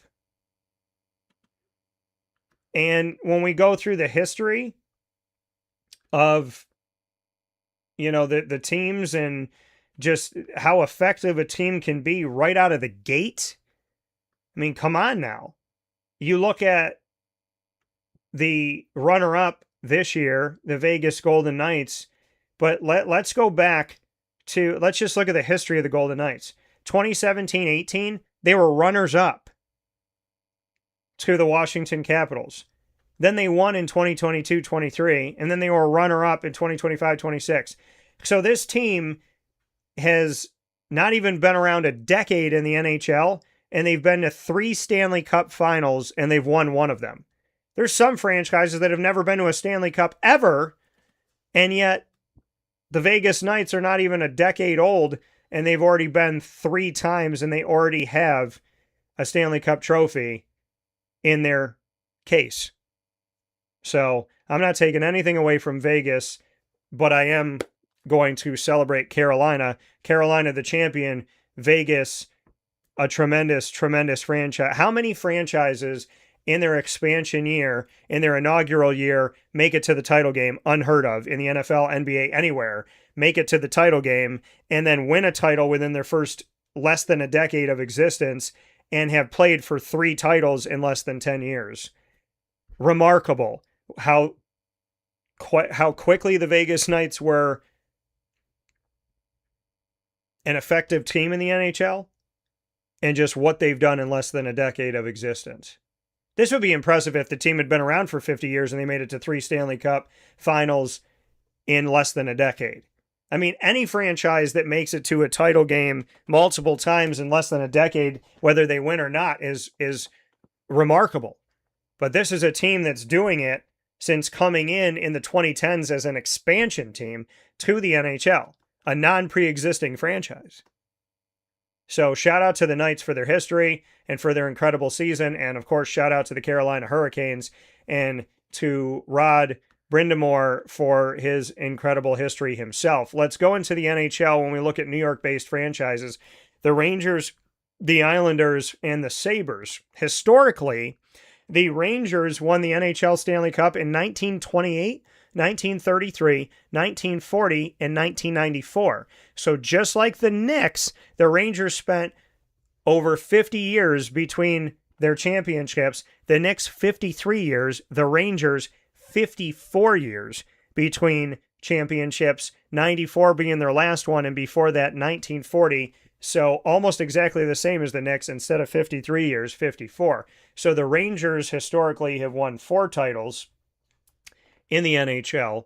For the New York Islanders that call home that Long Island area, they've won the Stanley Cup in 1980, 81, 82, and 83. So they have not won a Stanley Cup in the 2000s. And here in 2026, going back to 1983, 43 years and have not hoisted the Stanley Cup trophy. However, when the Islanders won, they went on a run and they commanded the NHL, not only winning 4 Stanley Cups, but winning 4 straight Stanley Cups. And the Buffalo Sabres, like the Buffalo Bills, unfortunately, do not have a title in the NHL. So amongst these 3 franchises, there are 8 Stanley Cup titles, none to the Buffalo Sabres. The Rangers and the Islanders have the same amount. The Rangers have won last in 1994. The Islanders had the best run, which was 4 straight titles from 80 to 83. But between these 2 teams, no Stanley Cup in the 2000s. It has now been, here in 2026, over 3 decades that we have seen any of the New York-based NHL teams win a Stanley Cup. So even though the Rangers have 4 and the Islanders have 4, the last time it happened for anybody was 32 years ago for the Rangers. The Sabres never, and the Islanders and the Rangers, it's been a minute. The Islanders, it's been over 40 years. The Rangers, it's been over 30. So the closest team to the NHL Stanley Cup of any New York-based team is 3+ decades from their last championship, which is a cumulative, substantial drought. Not more substantial than the Nets that have never won in the NBA and the Knicks that were 53 years, but the Knicks just broke that drought. So the question becomes, who's the team most poised to get there of what we've seen? Well, let's go back and let's look at history. Let's look at the NHL Stanley Cup history and break it down here. Who has come closest in recent times? The New York Rangers back in 2013-14 lost to the LA Kings. So they were the runner-up that year. Outside of that, for New York-based teams, the Buffalo Sabres in 1998-99 fell to the Dallas Stars. As far as the Islanders go, the Islanders' closest trip after winning 4 in a row was the one they lost the following year when it could have been 5 in a row, which is 1983-84 to the Edmonton Oilers. So the New York Islanders have not made it to the Stanley Cup. Not only have they not won a Stanley Cup since 1983, they have not been to the Stanley Cup finale since 1984. So they won 4 in a row, and then that 5th year they were the runner-up, but they haven't been back to the Stanley Cup finale since then. So not only did they have an incredible run, but it's also that incredible run ended in 84 with the Edmonton Oilers, who won back-to-back in 84, in 1983-84 and 84-85. They ended the run by the Islanders, but the Islanders haven't been back since. The Sabres, who have never won a Stanley Cup, like I said, they got back after the Islanders did. They got back in 1998-99. Or they got there in 1998-99, pardon me. And the Rangers have been the ones that have gotten to the Stanley Cup finale of the New York-based franchises most recently in 2013-14, despite losing to the Kings. So if I'm going to put my feet to the fire on who I think is going to win a Stanley Cup next, I would love to say the Sabres. I would love for the Sabres to do that, to have that. But I'm going to go with my gut tells me. I'm going to say I want to see the Islanders do it. I really do. And I know like in the last recent years when the Islanders have been to the postseason, I was really hoping that they were going to make a run. So the last one to get there, the Rangers, and then next the Sabres, and then it's been the longest for the Islanders. I'm going to say,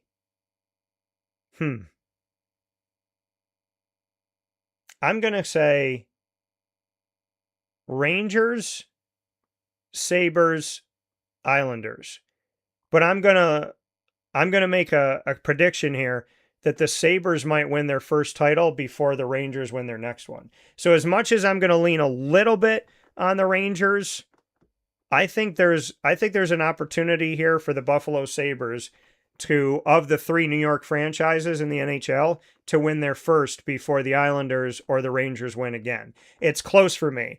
It's part of me is sitting here saying Rangers will win their 5th title, but then there's another part of me saying the Sabres will win their first before the Rangers or the Islanders get their 5th. So I'm going to lean. I actually feel better about the Sabres than I do about the Bills right now. But we'll see. We'll see as we go. Let's take a look at the remaining franchises to talk about. 14 professional franchises connected to New York in sports. And today I've taken the opportunity to speak on the history of these franchises, as well as what I think could happen from here, who I see potentially winning a title as we step forward. So the only ones we have left are in soccer, the MLS and the NWSL.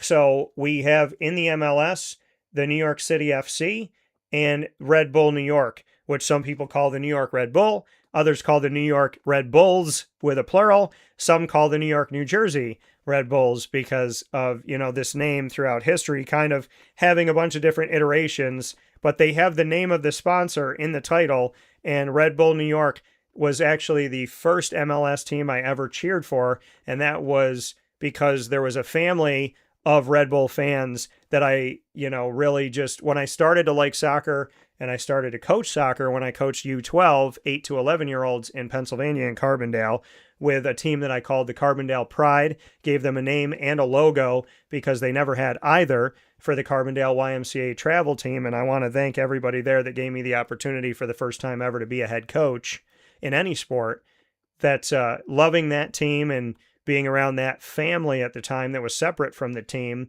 They were Red Bull fans, and we went to a couple Red Bull games, and we watched Red Bull games as well.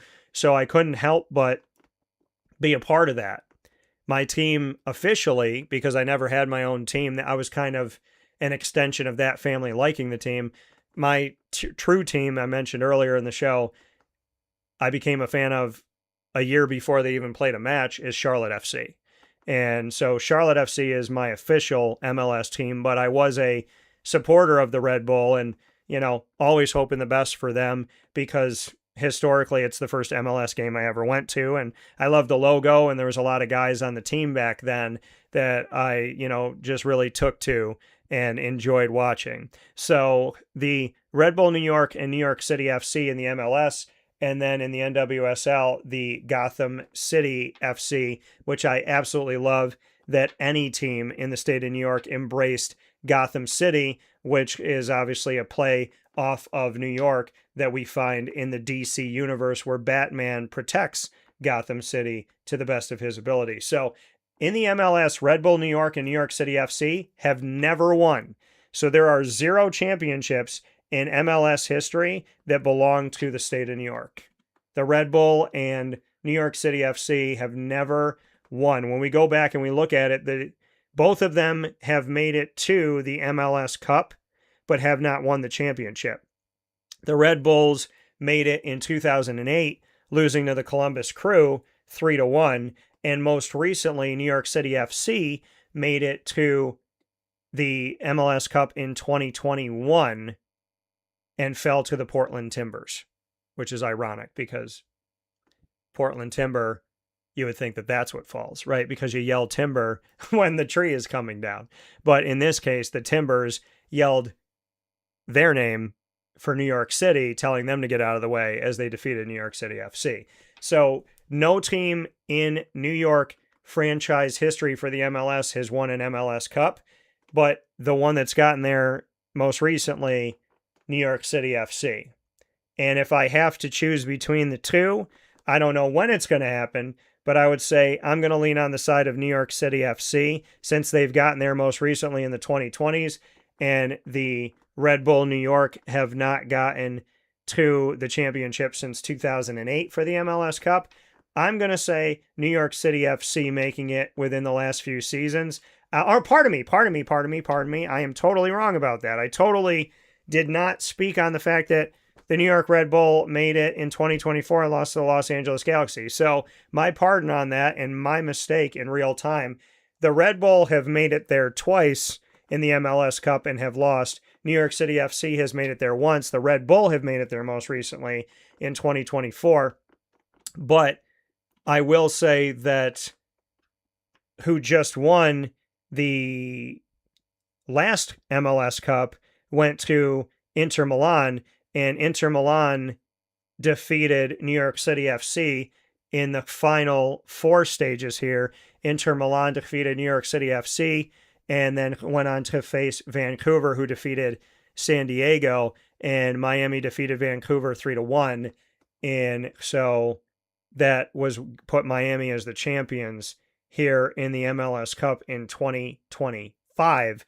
So New York City FC was the last team to make it on their side, but the last team to play for a championship between the two franchises in New York are the Red Bull. The Red Bull played in 2024. New York City FC did not play in the title. They got bumped out in the Final Four. So the Red Bull are still between the two, they are still the ones to make it the farthest most recently. So this kind of makes it a little more even. New York City FC making it to the Final Four in the 2025 MLS playoffs. The Red Bull making it to the MLS Cup the year before in 2024. So 2025 New York City FC, a step out of making it to the championship matchup where the Red Bull made it to the championship matchup in 2024. So the Red Bull have made it farther in the 2020s than New York City FC. But I'm still going to lean on New York City FC. I'm going to say that they will win a title before the Red Bull. Might be close, but I'm going to give it to them. Now, in the MLS, as I stated, no franchise on the men's side has won a professional soccer title in America. But on the women's side, there have been 3. The Western New York Flash, that don't currently play in the NWSL, were champions in 2016, a decade ago. And Gotham City FC won the NWSL championship for women's professional soccer in America in both 2023 and 2025. So when you look at the MLS and the NWSL, and you talk about professional soccer in America for men's and women's combined, the women's team, which is a younger franchise in the state of New York, has boasted of 2 championships, which is more than New York City FC and Red Bull New York combined. So for those of you that may not be soccer fans, may not pay attention as much, the youngest franchise of the 3 is the one with the titles. Not New York City FC and not the New York Red Bull. So give credit where credit is due to this incredible professional women's franchise in Gotham City FC that have won 2 titles, and they have done it in the 2020s here. When we look at New York City FC in Major League Soccer, they have been around since 2015.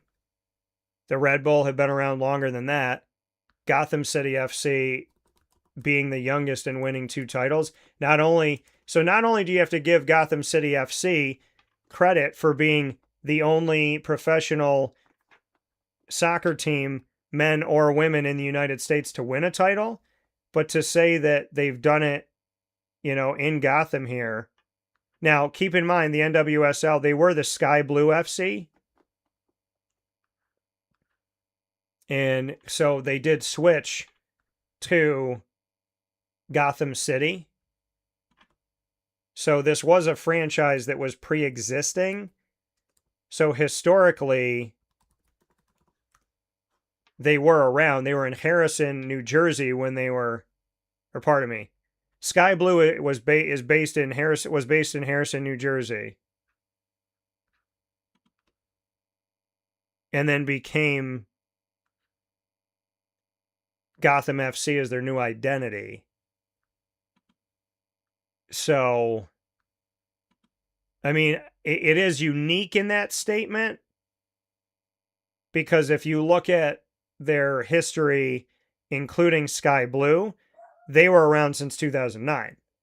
So they're older than New York City FC if you go all the way throughout. If you strictly talk about them as Gotham, they're the youngest franchise of the Red Bull New York City FC, and Gotham City FC. Gotham would be the youngest as Gotham because they became Gotham in 2021. But if you include their history as Sky Blue FC, then it would be Red Bull New York is the oldest, then Gotham City FC because of their total history as Sky Blue, and then New York City FC, who came out in 2016. So, depends on how you look at it. If you strictly look at them as Gotham, they're the youngest franchise. But if you look at their total franchise history, including Sky Blue, then Gotham would be the second oldest of the 3 professional franchises for soccer based in New York, or connected to New York here in the United States of America. But however you look at the history, Gotham is the only one of the 3 with a title. There's never been an MLS Cup champion connected to the state of New York, but Gotham City FC, 2 championships. Since being named Gotham, they not only have 2 titles, but they're both in this current decade in 2023, and most recent champion and reigning champion in 2025. So, feet to the fire, I'm going to say Gotham City FC I'm going to pick them over New York City FC or Red Bull New York. And then if I had to pick between the two MLS, I'm going to say New York City FC wins their MLS Cup before the Red Bull do it. But the Red Bull have made it farther, going to the title match of the MLS Cup in 2024. New York City FC making it to the final 4 teams here in 2025 most recently. So we'll see. They've both not been far away from a title. So shout out to New York City FC and Red Bull New York for making it to either the Final Four or the championship matchup in the MLS, but neither one of them has a title. I am going to pick New York City FC to win a title before Red Bull New York. But before the two of them, if I'm going overall men's and women's, I'm going to say Gotham City will win another title before New York City FC or the Red Bull New York ever win their first one. With that being said, we'll take our step aside here. We'll come back with some notes, but that has been a look at the 14 franchises in the state, connected to the state of New York, going from the NBA to the WNBA to the NFL to Major League Baseball to the NHL and then the MLS and NWSL. 14 franchises. And the Giants have won a title, the Jets have won a title, the Islanders, the Rangers, the Liberty, the Knicks, including this year, the Yankees, the Mets, and Gotham City. The franchises based or connected to the state of New York yet to win their first professional title: the Buffalo Bills, the Buffalo Sabres, the Brooklyn Nets, the New York City FC, and Red Bull New York. So of the 14 franchises connected to New York State, 9 of them have won a national title. 5 of them are still in search for their first. And the quest starts today. We'll take a step aside for our final fast break inside the Great Lakes Honda City Studios, and we'll wrap things up with a few notes here on college baseball right after this fast break. Stay with us. Here's a message from Renee from Bryan's Landing, located on 6523 East Seneca Turnpike in Jamesville, New York. Open Tuesdays and Wednesdays for dinner, Thursday through Saturday for lunch and dinner, and Sundays for brunch. It's a lot like the way that my mom and dad ran their restaurant. We have put in place a lot of people that are family to us, very similar to how my dad hired people that were family to him. And then the tradition I'm carrying on is a lot of the items that are on our menu are my dad's. And he taught our chefs how to recreate his dishes. So I think that Tommy McInerney, who our executive chef is, to him it is an art. And I think that when he does create a dish, it's not just about making the food taste delicious, which is definitely our priority, but it's an art to him, and it's almost like his canvas on a plate where he just wants the colors to look great, and people love it because he takes pride in that. And Bryan and I appreciate that. We want it to obviously look good and taste good. I will tell you, when we opened up, it was 6 weeks before COVID. And what was amazing was the community, our friends and family stepped up, and everybody did takeout. Everybody supported us. Our hearts were just so filled. So to Bryan and I, obviously our friends come all the time, and we just have repeat customers in Jamesville, and I think people going to our previous restaurant in Green Lakes are making the trip to come to Bryan's Landing to support us. And I mean, I think we have great food and a great atmosphere. So it's very, very important to us. Head to Bryan's Landing, located on 6523 East Seneca Turnpike in Jamesville, New York, where memories have become recipes that are now meals to share with you. Tuesdays and Wednesdays for dinner, Thursday through Saturday for lunch and dinner, and on Sundays for brunch. And be sure to come out for live music Friday, Saturday, and Sunday.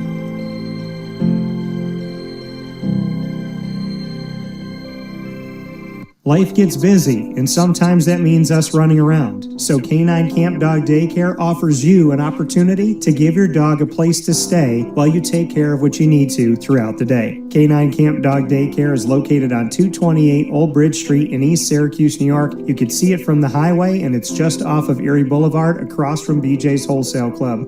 Call 315-437-7110. That's 315-437-7110 to schedule an appointment to bring your dog in and tour the facility. Appointments are Monday through Thursday after 6:30, where you and your dog can see everything that Canine Camp Dog Daycare has to offer, including a self-serve dog wash and a retail store filled with all of your dog's wants and needs, including food, treats, harnesses, leashes, and more, making Canine Camp Dog Daycare your one-stop shop for your furry loving friend. Right, Lily?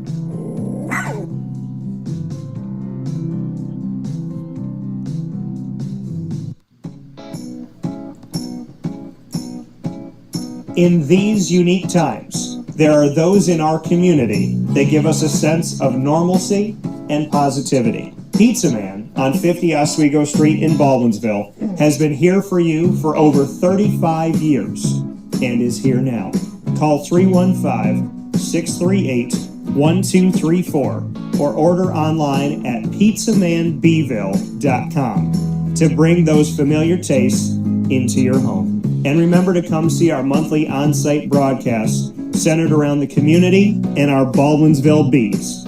Pizza Man in Baldwinsville. Any way you slice it, they are always here for you.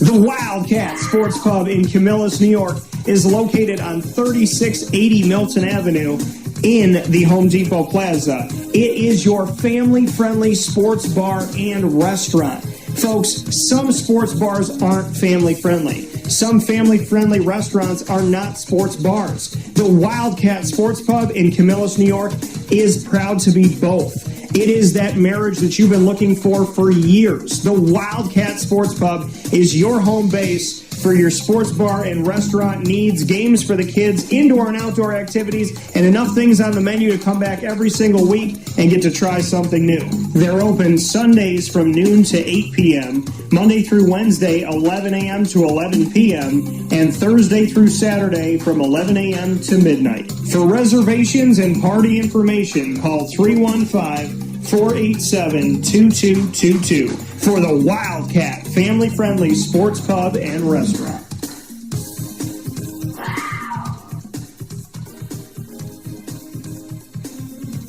GG Cards and Breaks. Like, comment, subscribe. GG Cards and Breaks coming to you on 639 Delmar Place in Syracuse, New York is your one-stop sports card and trading card shop. Head over to GG Cards and Breaks today. Let them know that DT sent you their way to 639 Delmar Place in Syracuse, New York. They're open Tuesday through Saturday from 10 to 6, Sundays from 10 to 5, and closed on Mondays. And I was just in there within the last couple days. They have an amazing assortment of boxes, packs, and of course, they have singles galore, singles and graded cards all throughout the store in their display cases. And they're the only sports card place that I know that has every MLB, NBA, and NFL franchise. So whoever you're a fan of, like I walk in there, I'm an Arizona Diamondback, Jacksonville Jaguar, Toronto Raptor fan. None of those teams play in the state of New York. Yet I can go to GG Cards and Breaks in my hometown of Syracuse, New York, and see all my favorite teams and look through the boxes and find rookies, potential, numbered cards, relics, and more. These aren't just boxes that have base cards in them. These are boxes that have steals in them, and you can go and find them today and all throughout the week at GG Cards and Breaks. So make sure you do that. I keep saying today, they are closed on Mondays. So for those of you listening live, tomorrow, but Tuesday through Saturday from 10 to 6, Sundays from 10 to 5. Nothing like getting closer to the teams and the players we love, as well as the games we love to play and the characters that we love to be around. Head to GG Cards and Breaks and let them know that DT sent you to a place where you get to be a big kid all the time.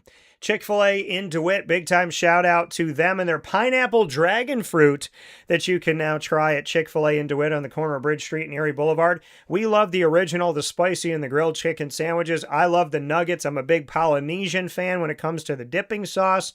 I like the honey mustard as well, the mac and cheese, and of course the Oreo shake. There's so many wonderful things at Chick-fil-A in DeWitt, and now they have pineapple dragon fruit. Go try what they're calling nostalgia. blending the nostalgia of Chick-fil-A with some new awesome spins on what they offer to you, including those frosted beverages. It's all available at the place you can't miss on the corner of Bridge Street and Erie Boulevard, the giant brick building waiting for you with Megan Sorber and her team. We'll see you at Chick-fil-A in DeWitt today, and appreciate everybody that heads over there. With that being said, here on Wake Up Call with Dan Tortora, I want to thank you for being a part of the show inside the Great Lakes Honda City studios, up and down the East Coast, the Midwest, the West Coast, and all around the globe on YouTube.com and Facebook.com, both /WakeUpCallDT, and on WakeUpCallDT.mixlr.com, Monday through Friday from 9 a.m. to 11 a.m. Eastern Time and beyond, as it's past noon today. And, of course, on Amazon Music, Audible, iHeartRadio, iTunes, and Apple Podcasts. Player FM, Podbean, Podchaser.com, Podvine, Spotify, TuneIn, and YouTube. All you have to do is search Wake Up Call with Dan Tortora, or one word, Wake Up Call DT. Make sure you download, subscribe, and follow our show on all of these wonderful channels. And many thanks to our wonderful partners in Central and Upstate New York. Make sure you are going out and supporting those that support us here. Great Lakes Honda City, the Wildcat Sports Pub, GG Cards and Breaks, Ma and Pa's, the snack capital of the world, Myers Creek, the Baked Potato Express, Pizza Man, Chick-fil-A Cicero, Skippy's Ice Cream, Canine Camp Dog Daycare, Brian's Landing, Gray's Craze of Clay, New York, the perfect place to go for Father's Day. Watch my video, as I already got something for my dad from Gray's Craze. They're in Clay, New York. Game Point Sports Complex, Avicoli's, Chick-fil-A in DeWitt, Willow Rock Pizza Pub and the Willow Rock Brewing Company, Canine Campground Dog Boarding, Mother's Cupboard, and of course we are the exclusive multimedia marketing partner of your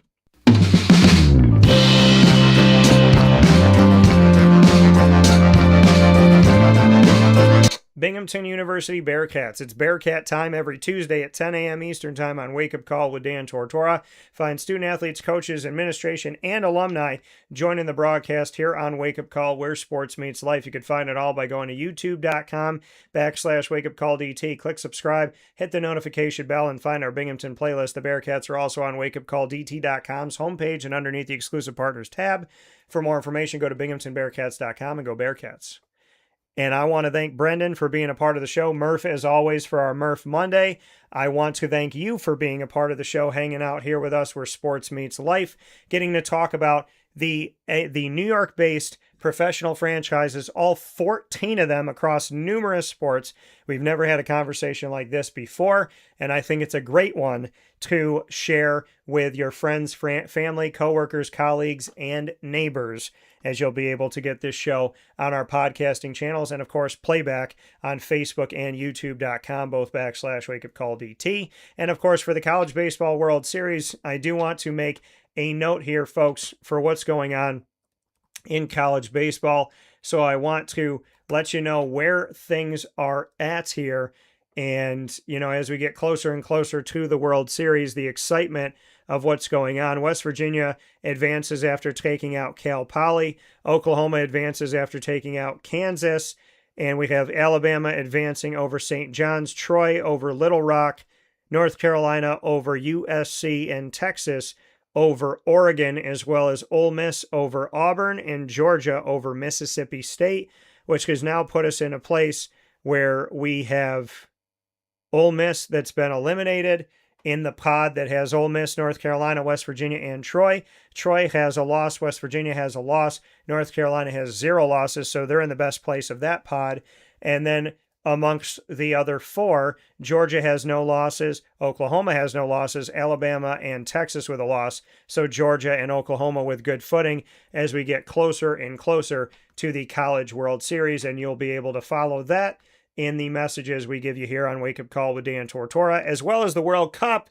And make sure you stay tuned to my videos on Facebook at Wake Up Call DT, X at Call DT, and Instagram at Wake Up Call _DT, called Setting the Table, with every single day of the FIFA World Cup here in North America in 2026, me setting the table for you of all the matches, proudly presented by the place that you should have as part of your food for the games in Central and Upstate New York. Setting the table, giving you all of the World Cup matches every day that they're being played here in June and July, presented by the place Gray's Craze of Clay, New York, that you should be getting the food to put on your table.